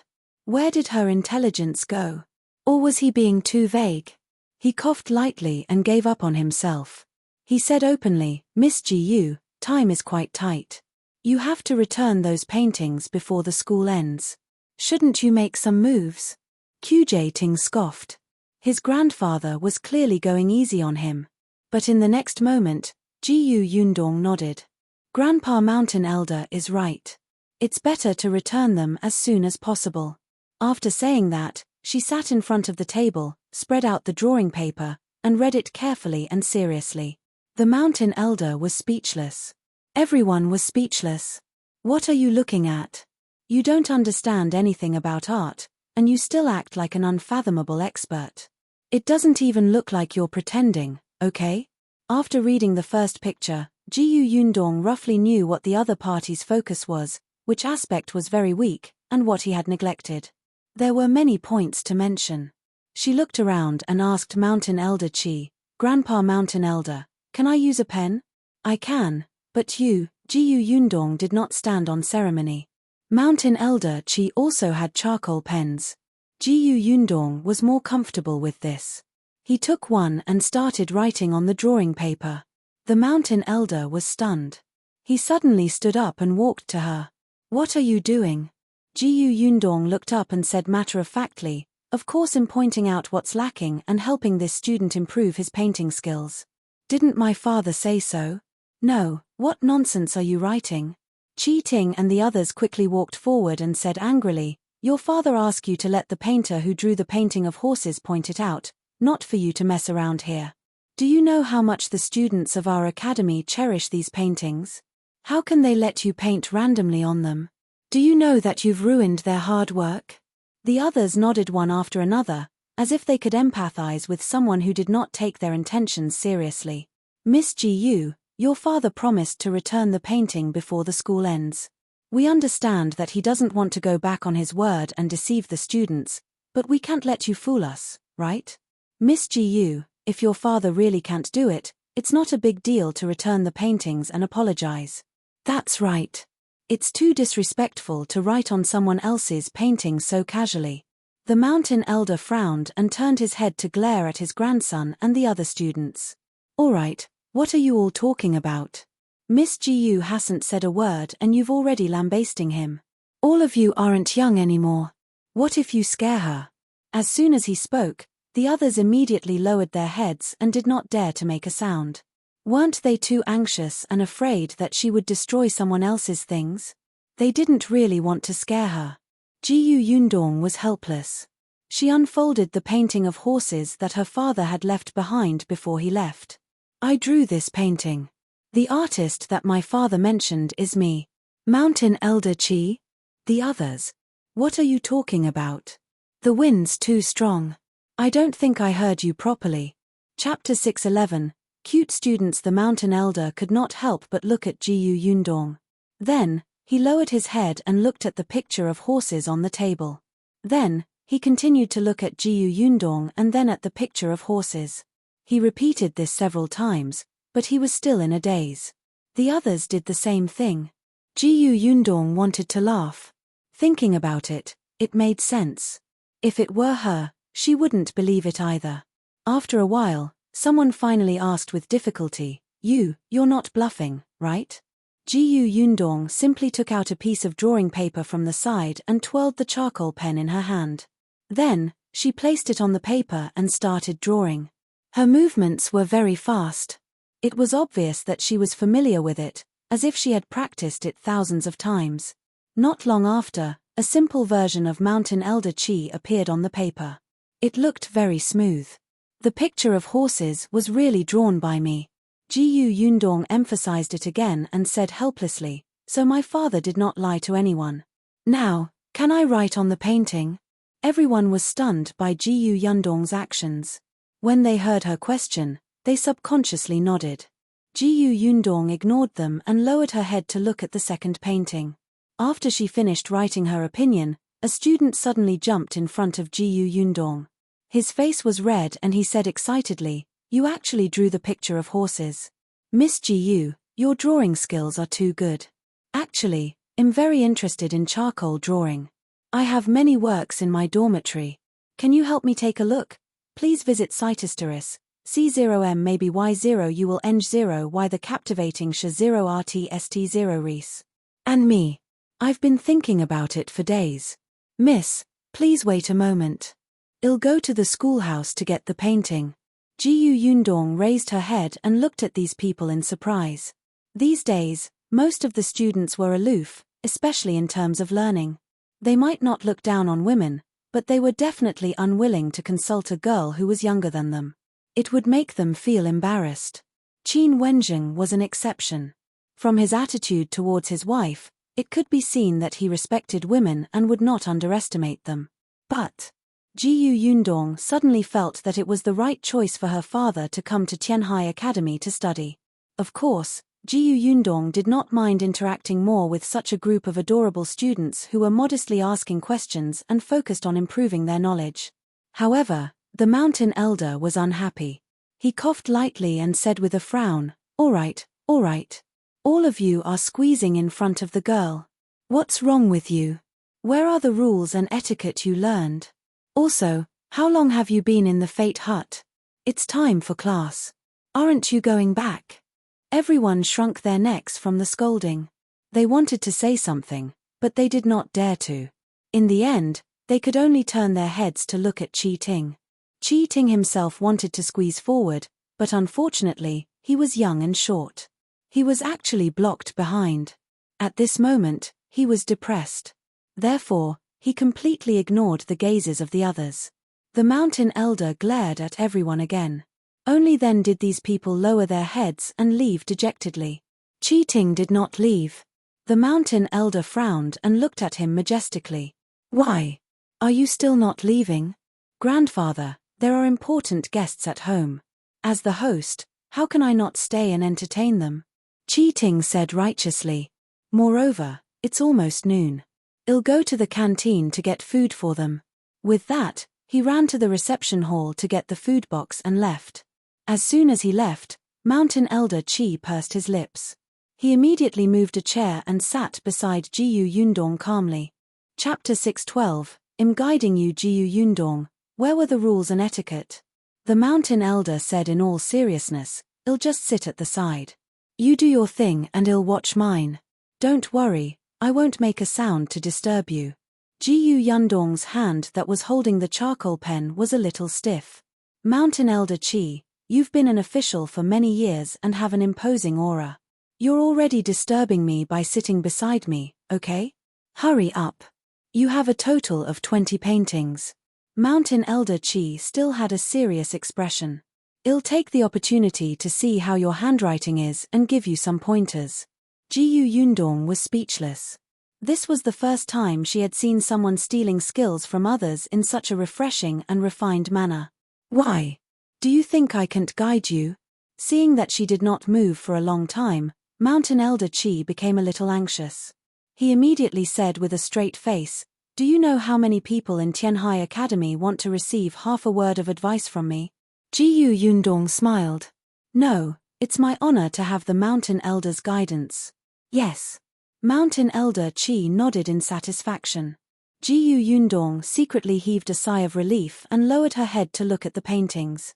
Her speed was not considered fast, but her serious and responsible attitude made Mountain Elder Qi nod repeatedly. After reviewing one, Yundong carefully placed it aside. Then, Mountain Elder Qi took it over as if he was really looking at her handwriting. As he read, he said, "Your handwriting is not bad, but the style is a little strange." That was all he said. Then he began to focus on the painting and read Yundong's comments. Yundong's mouth twitched. Forget it, as long as he was happy. She continued to flip through the next painting. Just as she was about to write, hurried footsteps suddenly came from outside the door. Yundong was stunned for a moment when the mountain elder beside her suddenly stood up.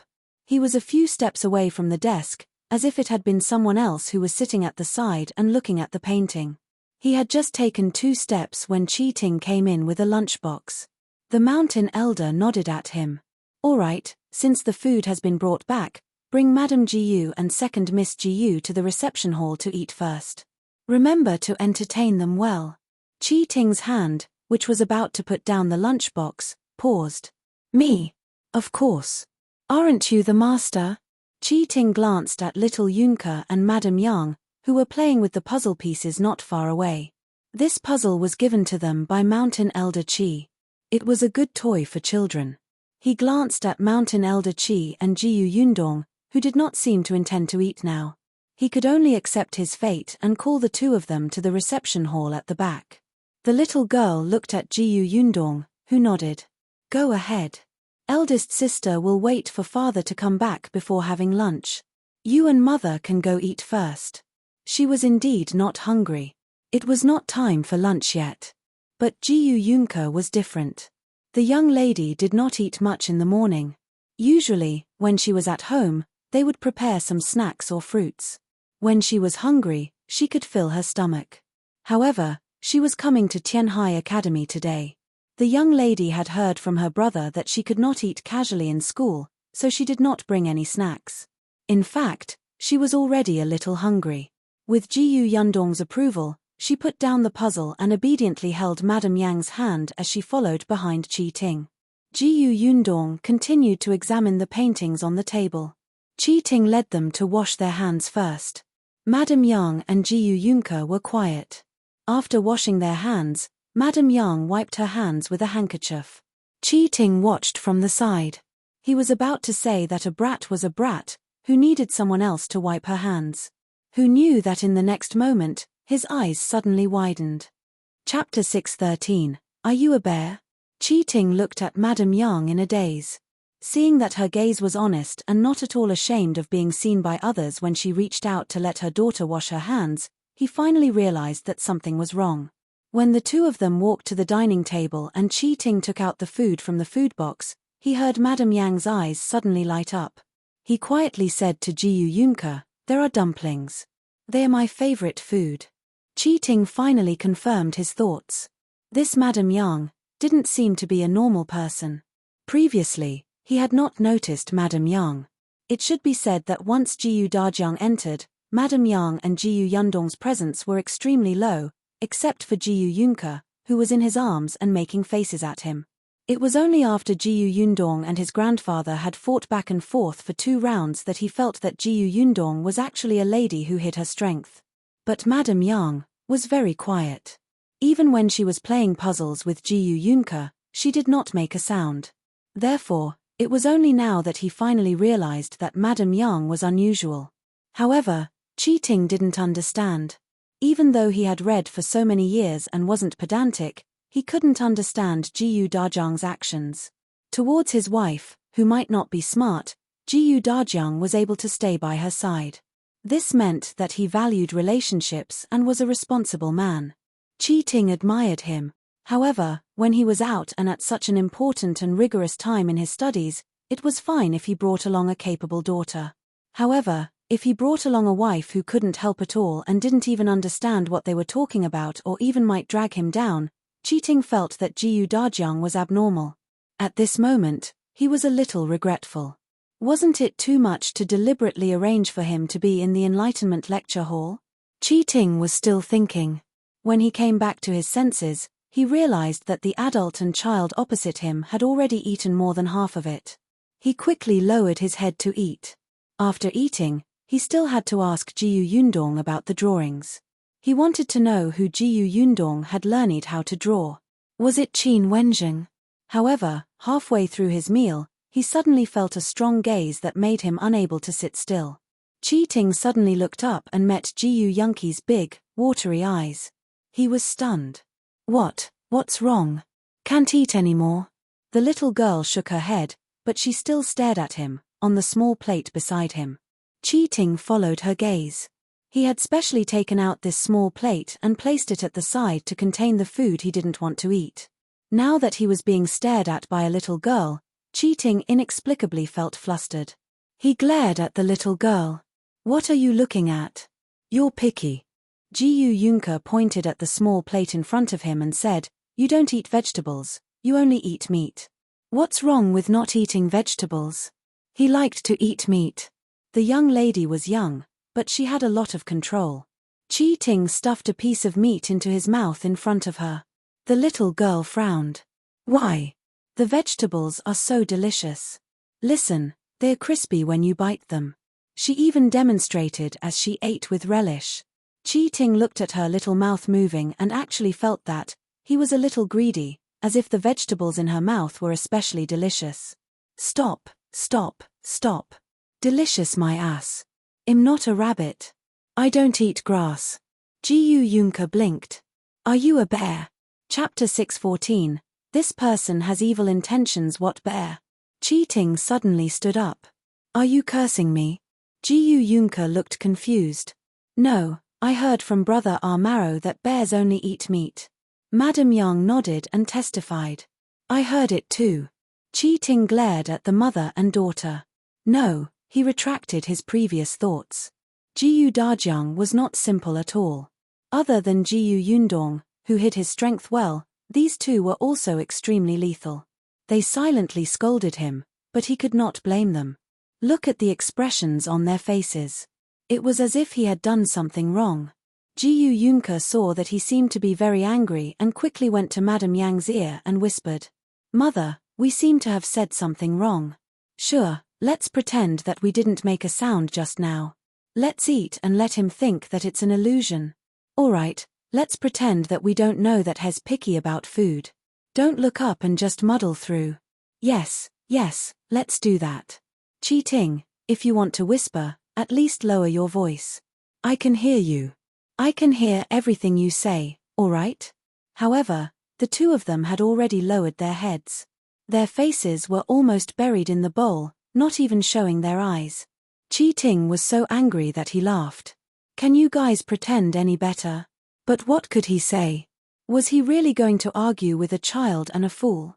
Cheating sat on the chair resentfully, having no appetite at all. Seeing that the two of them were still playing with their chopsticks after eating, he almost couldn't help but fall off the chair. However, in the next moment, he could not help but roll his eyes. He suddenly leaned forward and asked softly, Yunke, right?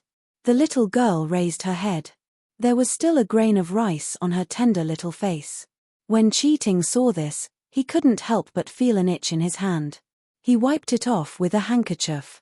The little girl was stunned. So he wasn't angry. Fortunately, she was relieved. Hence, she nodded and patted her chest. Yes, my name is Yunke. Can I ask you a few questions? The little girl said generously, Ask me. I'll tell you everything I know. That's right. Her brother had taught her this idiom. Cheating was instantly amused. So, you know everything? Yes, I know a lot. The little girl was very proud. Although I'm only 4 years old. Is that so? A glint flashed across Cheating's eyes.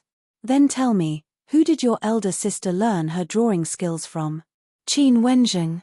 Jiyu Yunke immediately shrunk her neck. Oh no, she did not know the answer to this question. Moreover, it was about eldest sister.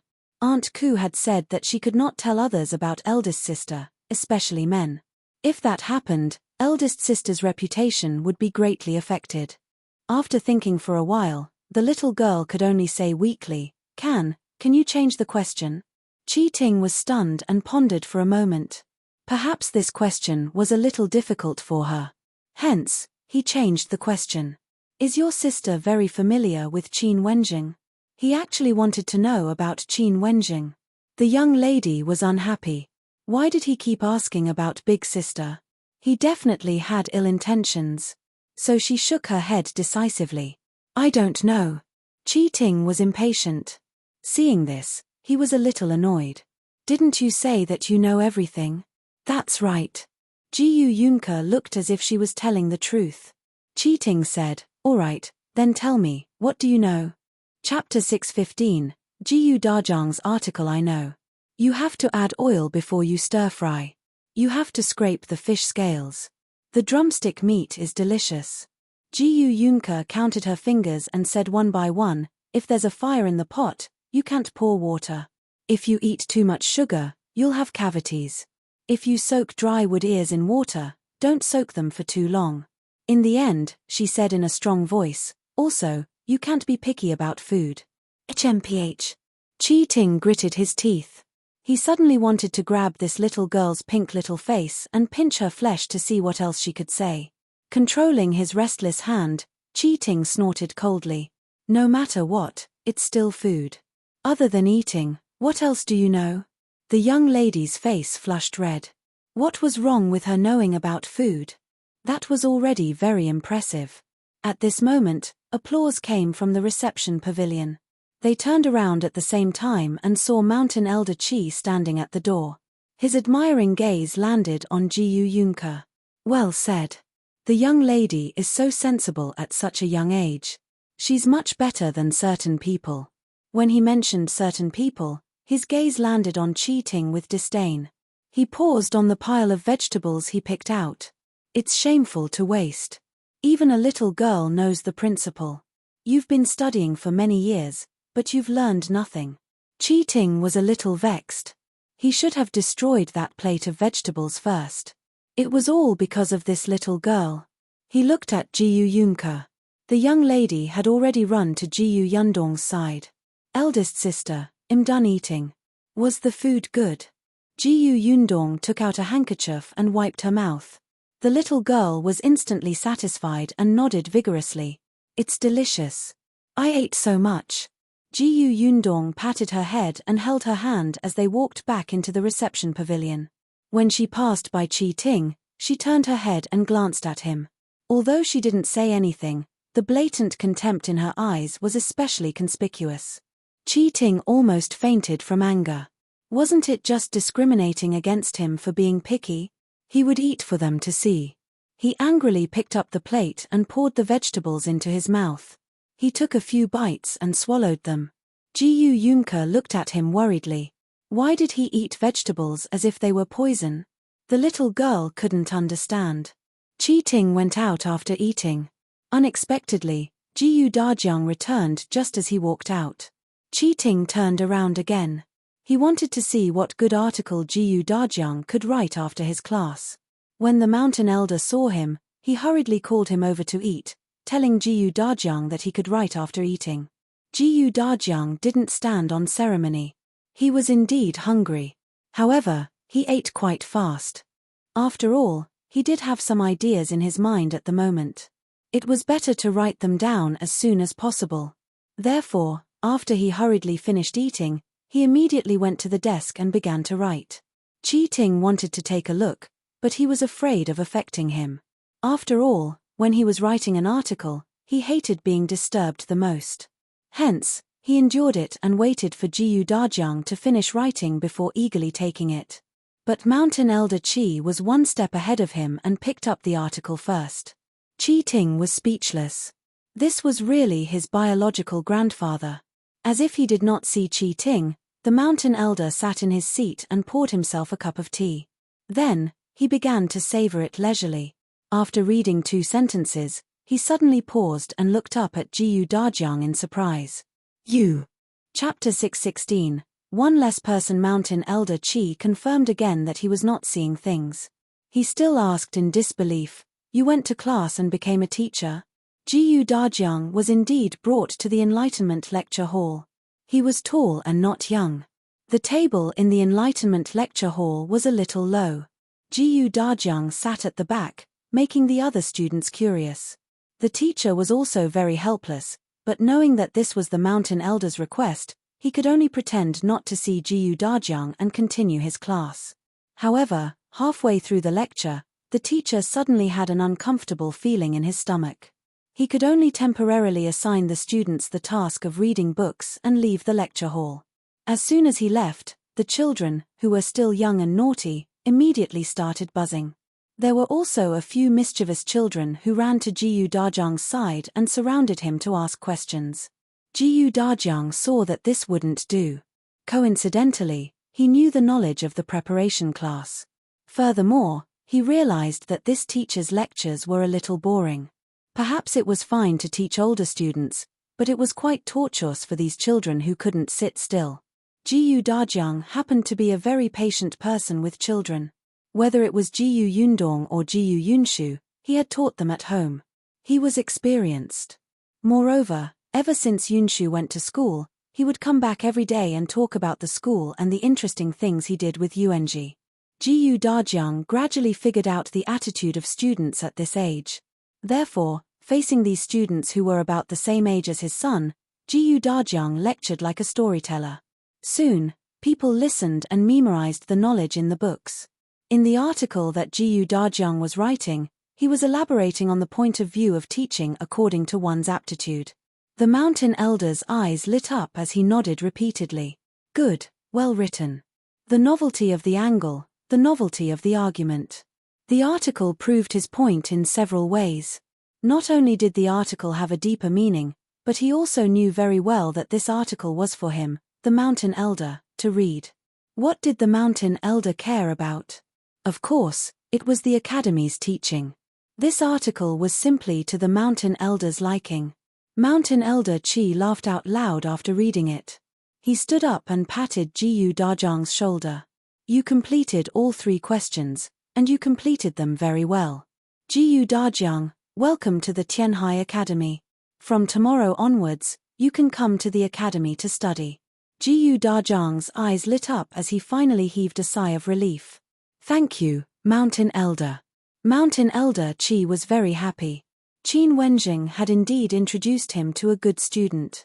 Even if Dajiang did not obtain a good ranking in the imperial examination in the future, he was destined to be a talent.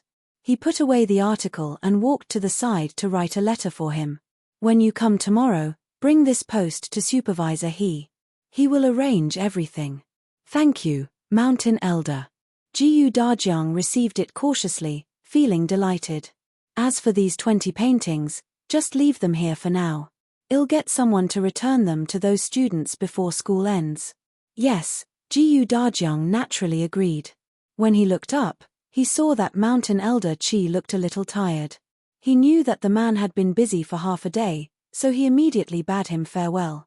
The Mountain Elder nodded and asked Qi Ting to send him out of the academy. Although Qi Ting was choked by the Jiu family several times, he admired them at the same time and did not refuse. Moreover, as he walked towards the entrance, he explained some things about the academy to him. Dajiang was grateful. Qi Ting was a little smug, and his pace could not help but slow down. Who knew that even so, when he turned around by chance, he still realized that someone was missing behind him. Chapter 617. Don't be strange. Qi Ting was dumbfounded. Wasn't there only one road here? How could someone get lost after taking a turn? Dajiang also realized that his daughter was missing. He and Qi Ting looked at each other. Just as he was about to turn around and look for her, he heard a familiar voice coming from the corner. They went back and saw Yundong standing there talking to someone. Sir, how much have you stuck? Just as he turned around, Qi Ting happened to hear this. He looked at the old man standing opposite Yundong. Judging from his attire, He should be working in Tianhai Academy. Then, he looked at the net and bamboo pole in his hand. He immediately understood that this guy was specially hired by the academy to get rid of the cicadas in the summer. In the summer, cicadas chirped non-stop. There were often students who were so annoyed that they could not calm down to study. Actually, this was not a big deal. If the students could not even overcome this small noise, how could they participate in the imperial examination in the future?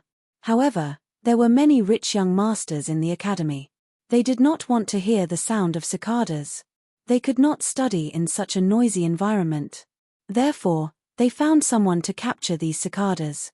The mountain elder did not care. As long as the people who entered the academy were clean and there were no more than 5 of them, they could catch the cicadas if they wanted to. Without the chirping of the cicadas, he could also take a comfortable afternoon nap. At this moment, Yundong was talking to the old man. The net in the old man's hand was heavy. When he heard this, he chuckled and said, "I've stuck quite a lot. Why are you interested in them? Can you let me take a look?" Yundong wanted to reach out to take it. The old man quickly stepped back. "Miss, don't. They are dark and scary and all squeezed together. I'm not afraid of that." Yundong did not force him. She retracted her hand and said, "I want to buy this net of cicadas. I wonder if it's possible." This time, not only was the old man shocked, but even Cheating was shocked. He looked at the girl in front of him who was 3 years older than him and did not know what to say. She bought a bag of cicadas out of the blue. Was there something wrong with her brain? The old man took a while to react. "Miss, are you really going to buy this?" "Yes." "How much?" The old man was stunned for a moment before he quickly shook his head. "No money, no money. If Miss wants it, feel free to take it." What kind of hobby was this? That won't do. You worked hard for half a day. Yundong took out 50 copper coins and gave it to him. "Besides, you have to give me this net." Yundong paid and took the cicadas before calling the others to leave. Only the old man held the money in his hand and was dumbfounded. He had just earned 50 copper coins. After walking for a long time, Dajiang asked her curiously, "Yundong, why did you buy the cicadas?" "I'm going to cook them." Cicadas were very delicious. The meat in the middle was simply delicious. Just thinking about it made her crave it, but no one seemed to eat it here. Cheating almost fell to the ground after hearing this. It took him a while to calm down. He pointed at the net and said, You eat this worm?" Yundong glanced at him from the corner of her eye. How ignorant. Her "you really haven't seen the world" look almost made Cheating curse. On the other hand, Yunke curiously reached out to poke the net. "Eldest sister, is this delicious?" After receiving Yundong's affirmative nodding, the young lady's eyes lit up and she swallowed hard. Chapter 618. Poor child. If Big Sis said that something was delicious, it would definitely be especially delicious. Yunke thought of the fried chicken wings, the soft cake, and the sweet and fragrant double-skinned milk. She could not wait. Although Madame Yang did not say anything, she could not help but speed up. Cheating was speechless. What was going on with this family? Eating a worm was like eating a delicacy. He couldn't bear to look at them. He simply couldn't bear to look at them. He shook his head. Out of sight, out of mind. He strode forward and led the way. But as they walked, they slowed down. After a while Dajiang and Yundong were talking, he quietly walked to Yunke's side. The little girl was in Madame Yang's arms and felt a little strange when she saw him retreat to her side. Cheating asked her softly, "Are you really going to eat that thing?" Big Sis said it's delicious. "But those are insects. How can insects be eaten? Isn't it disgusting?"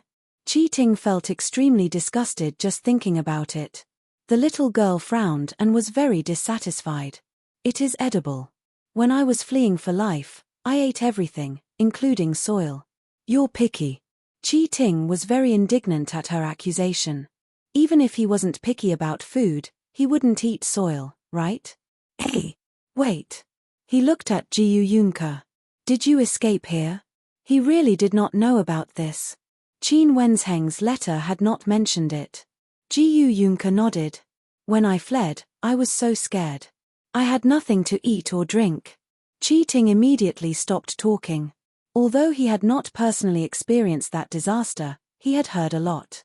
Last year, when he walked on the streets, he could see many emaciated refugees in ragged clothes. The desire in their eyes could scare him. Thinking about how this chubby little girl in front of him was only 4 years old, she probably couldn't even walk steadily last year. No wonder she wasn't picky about anything now. As long as it was edible, it didn't matter if it was insects or grass. It could be seen that she had suffered a lot. Cheating touched her little head with sympathy. The little girl blinked. What was going on? Cheating sighed and suddenly turned around to run. Jinxiu was speechless. Did she say anything just now? Dajiang and Yundong turned around when they heard the commotion behind them. They were confused. However, forget it. Even without cheating, they could still find a way out. The family of 4 quickly walked out of the academy's door and stood in front of the 2 stone walls engraved with people's names. Dajiang felt completely different now.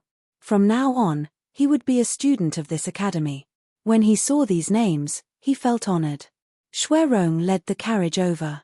Yundong was about to walk forward when he heard a wheezing sound behind him. The few of them turned around and saw that Cheating, who had suddenly left, had returned. He seemed to be running too fast. At this moment, his head was covered in sweat, and the student robe on his body was crooked. He looked a little disheveled. Cheating seemed to be carrying something in his arms. He ran forward and immediately stuffed it into Jinxiu's arms. The little girl looked down. Hey! Cheating coughed lightly. All right, this is for you. This is canned food. There's only one restaurant in our prefectural city where you can buy it.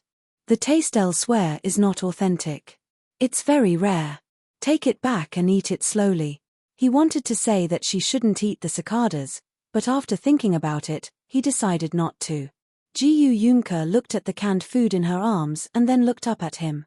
Chapter 619, Buying a house in the prefectural city. After a while, Jinxiu got off Madame Yang's arms and got into the carriage with the canned food.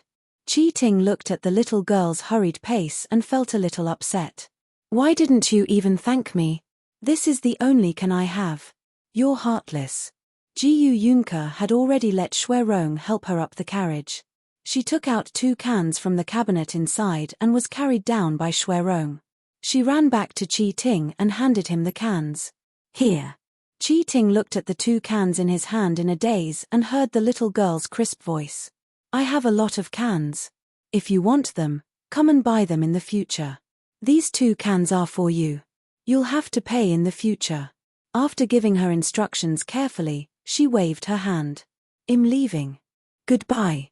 The young lady ran back and was helped into the carriage by Shuirong.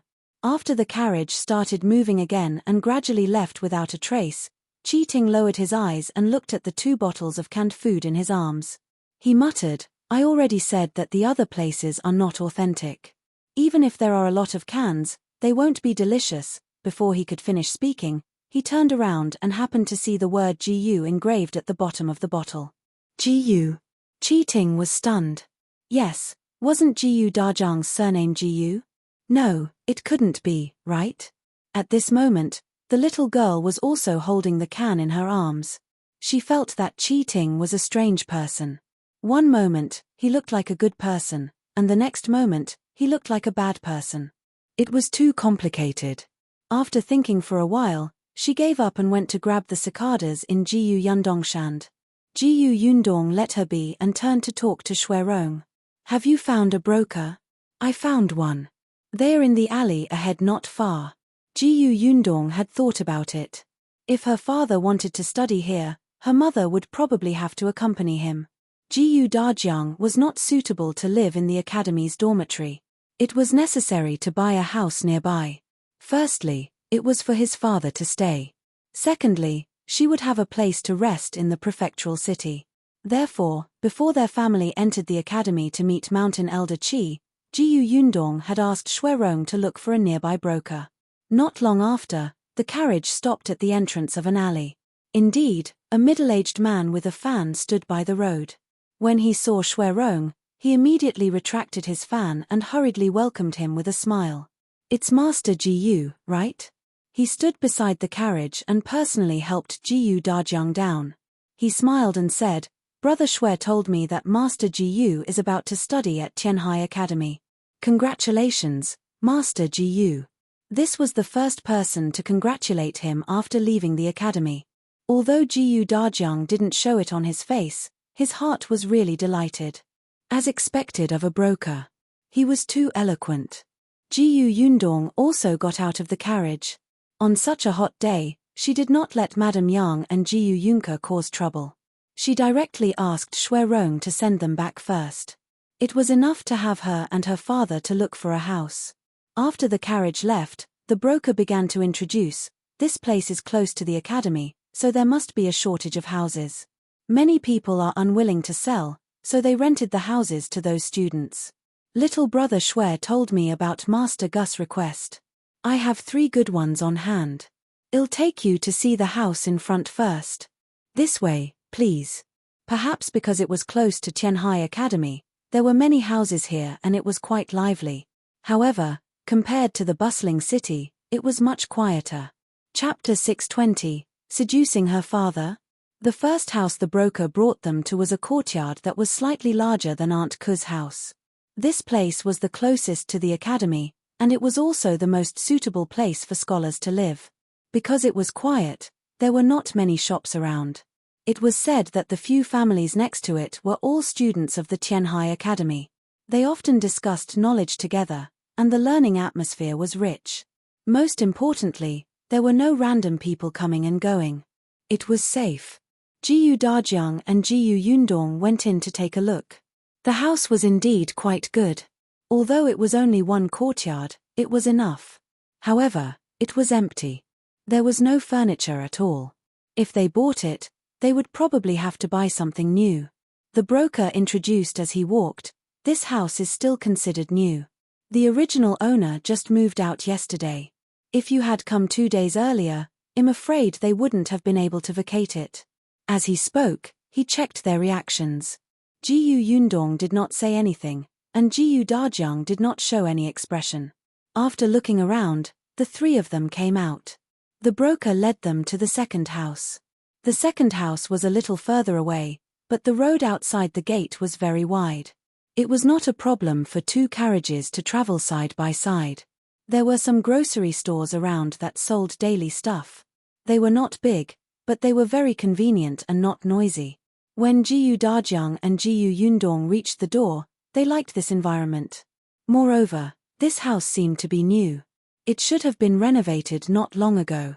The broker took the key and opened the door. Jiyu Yundong was about to walk forward when he saw the neighbor's door open and a woman walk out.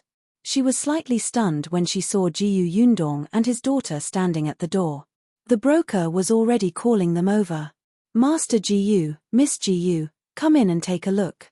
Jiyu Yundong and his father entered the main gate and saw a persimmon tree planted in the courtyard.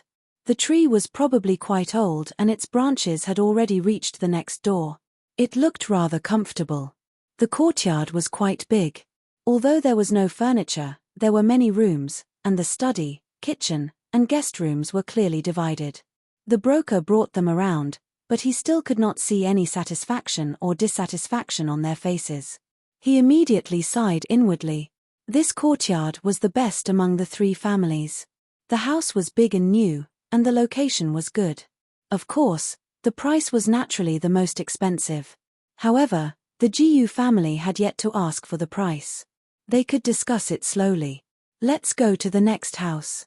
Jiyu Yundong planned to check all of them before deciding. It was necessary to compare the goods.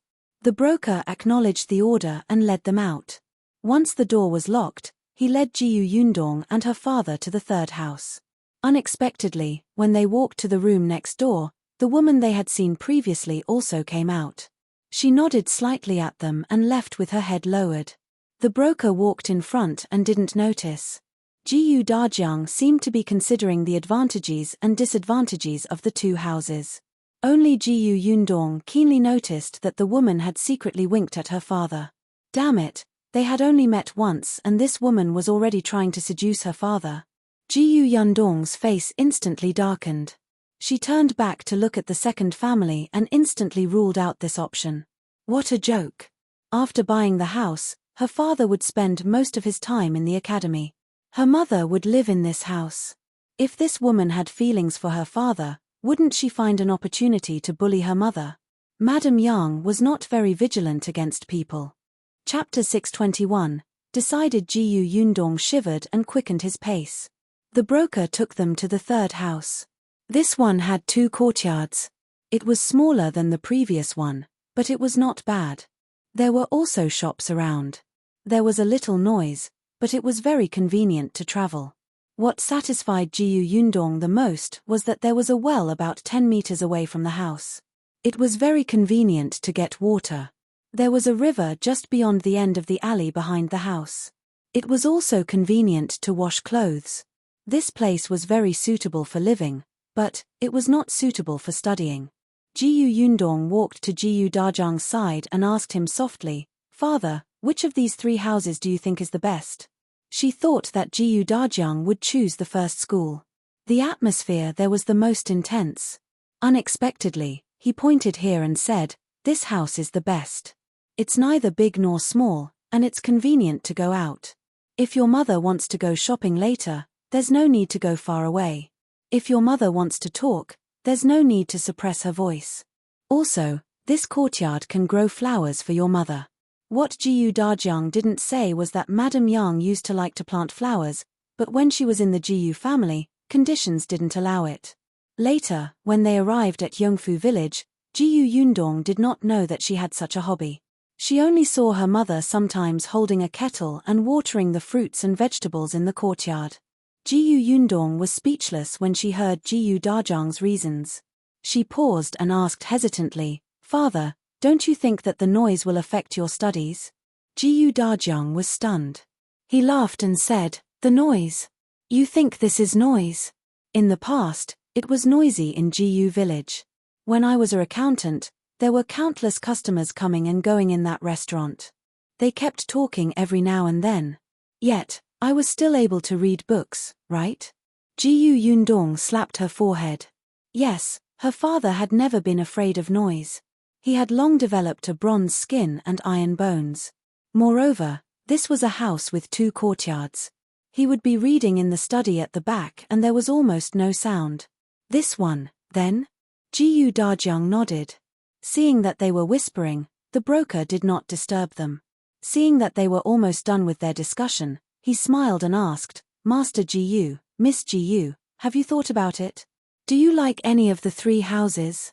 If not, you have to find a place further away from the academy, or you can rent a house.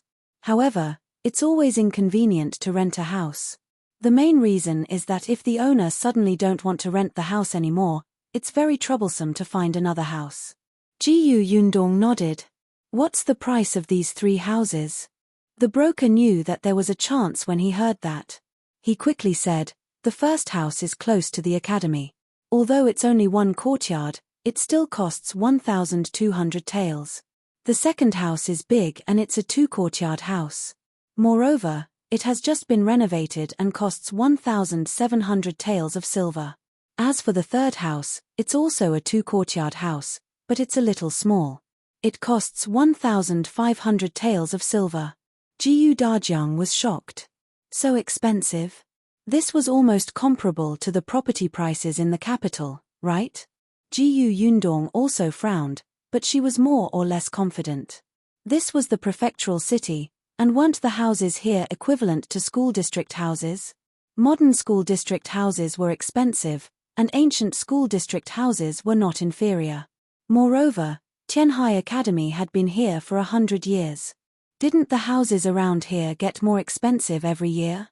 Besides, as long as there was a top scholar or even an honorable scholar in the academy, the surroundings would be said to be a good place for outstanding people. 1,500 taels. Jiyu Yundong heaved a sigh of relief and asked the broker to find the owner. Chapter 622, Auntie Ku's Disdain. The owner lived not far away. When he heard that someone wanted to buy the house, he immediately rushed over. Jiyu Dajiang bargained with him, but the owner was very tight-lipped and refused to let go. Master Jiyu, you also know that the houses here are at this price. It's not that I don't want to give you a discount, but we can't ruin the market, right? Besides, my house is indeed worth this price. To be honest, if it weren't for the fact that I'm a little tight on money recently, I really wouldn't have sold this house. Jiyu Yundong frowned. The weather was very hot, and she really did not have the patience to bargain. In the end, both sides took a step back and agreed on 1,400 taels. After buying the house, Jiyu Yundong followed Jiyu Dajiang back to Aunt Ku's house. Aunt Ku's house had already been tidied up. As soon as Jiyu Yundong entered, she saw Madame Yang, Tong Shuidao, and Jiyu Yunke squatting in the courtyard, dealing with the cicadas. Jiyu Yundong was speechless. When she was in the carriage, she had told the young lady how to prepare this thing, but she did not expect her to really do it as soon as they returned home. It seemed that it was almost done. Only Aunt Ku stood in the room with a look of disdain and refused to approach. Jiyu Yundong squatted down and took a look at the cicadas that Jiyu Yunke had handled. Yes, very good. She took off their wings and removed their heads and tails, leaving only a little bit of meat the size of a thumbnail. It was quite clean. The little girl looked up as if she was asking for praise. Big sister, did I do the right thing? That's right. You're smart. The little girl immediately smiled in satisfaction. She turned around and worked even harder to prepare the rest of the cicadas. Jiyu Yundong grabbed her hand and looked at it. The cicada's feet had small barbs. Jiyu Yunke's tender little fingers could easily be broken, but she was not afraid. Looking at her tender hands, they were all red. But when she met her expectant gaze, Jiyu Yundong could only smile helplessly and tap her forehead. All right, wash those first. Eldest sister will cook them. The cicadas would only taste good if they were stir-fried. She poured oil, added ginger, onions, and garlic, and poured all the clean cicadas down. There was a tearing sound, and the sound was pleasant to the ears. After a while, the fragrance exploded and instantly filled the entire kitchen. When Xiao Qingyuan and the others entered, the fragrance instantly entered their noses. Zhu followed the fragrance to the kitchen and was stunned when he saw the black cicadas. What is this? Meat. Jiyu Yundong smiled. Zhu stopped asking. No matter what meat it was, it smelled delicious. Therefore, when the 2 large plates of cicadas were served, Zhu couldn't wait to pick one up and stuff it into its mouth. Jiyu Yundong reminded him, remove the outer shell. Zhu hurriedly bit it open and dug out the meat inside. His eyes instantly widened. Delicious. What kind of meat is this? I've never eaten it before. It's too delicious. Aunt Ku, who was at the side, said coldly, that's cicada meat. It's the meat of the cicadas that are always so noisy on the tree. Worms. Zhu was stunned. Zhu also looked at the 2 plates of black things in surprise. Zheng Gang almost dropped his chopsticks. Xiao Qingyuan didn't mind. He had actually eaten it before, but in the past, he had always roasted it and eaten it without cutting off the ends. Therefore, he always felt that it had a bitter taste. So cicadas could only be partly eaten? He had learned something new. He quickly ate without any burden and even praised Jiyu Yundong. It's delicious. Then, Zhu, Shu, and Zheng Gang quickly reached their chopsticks into the plates.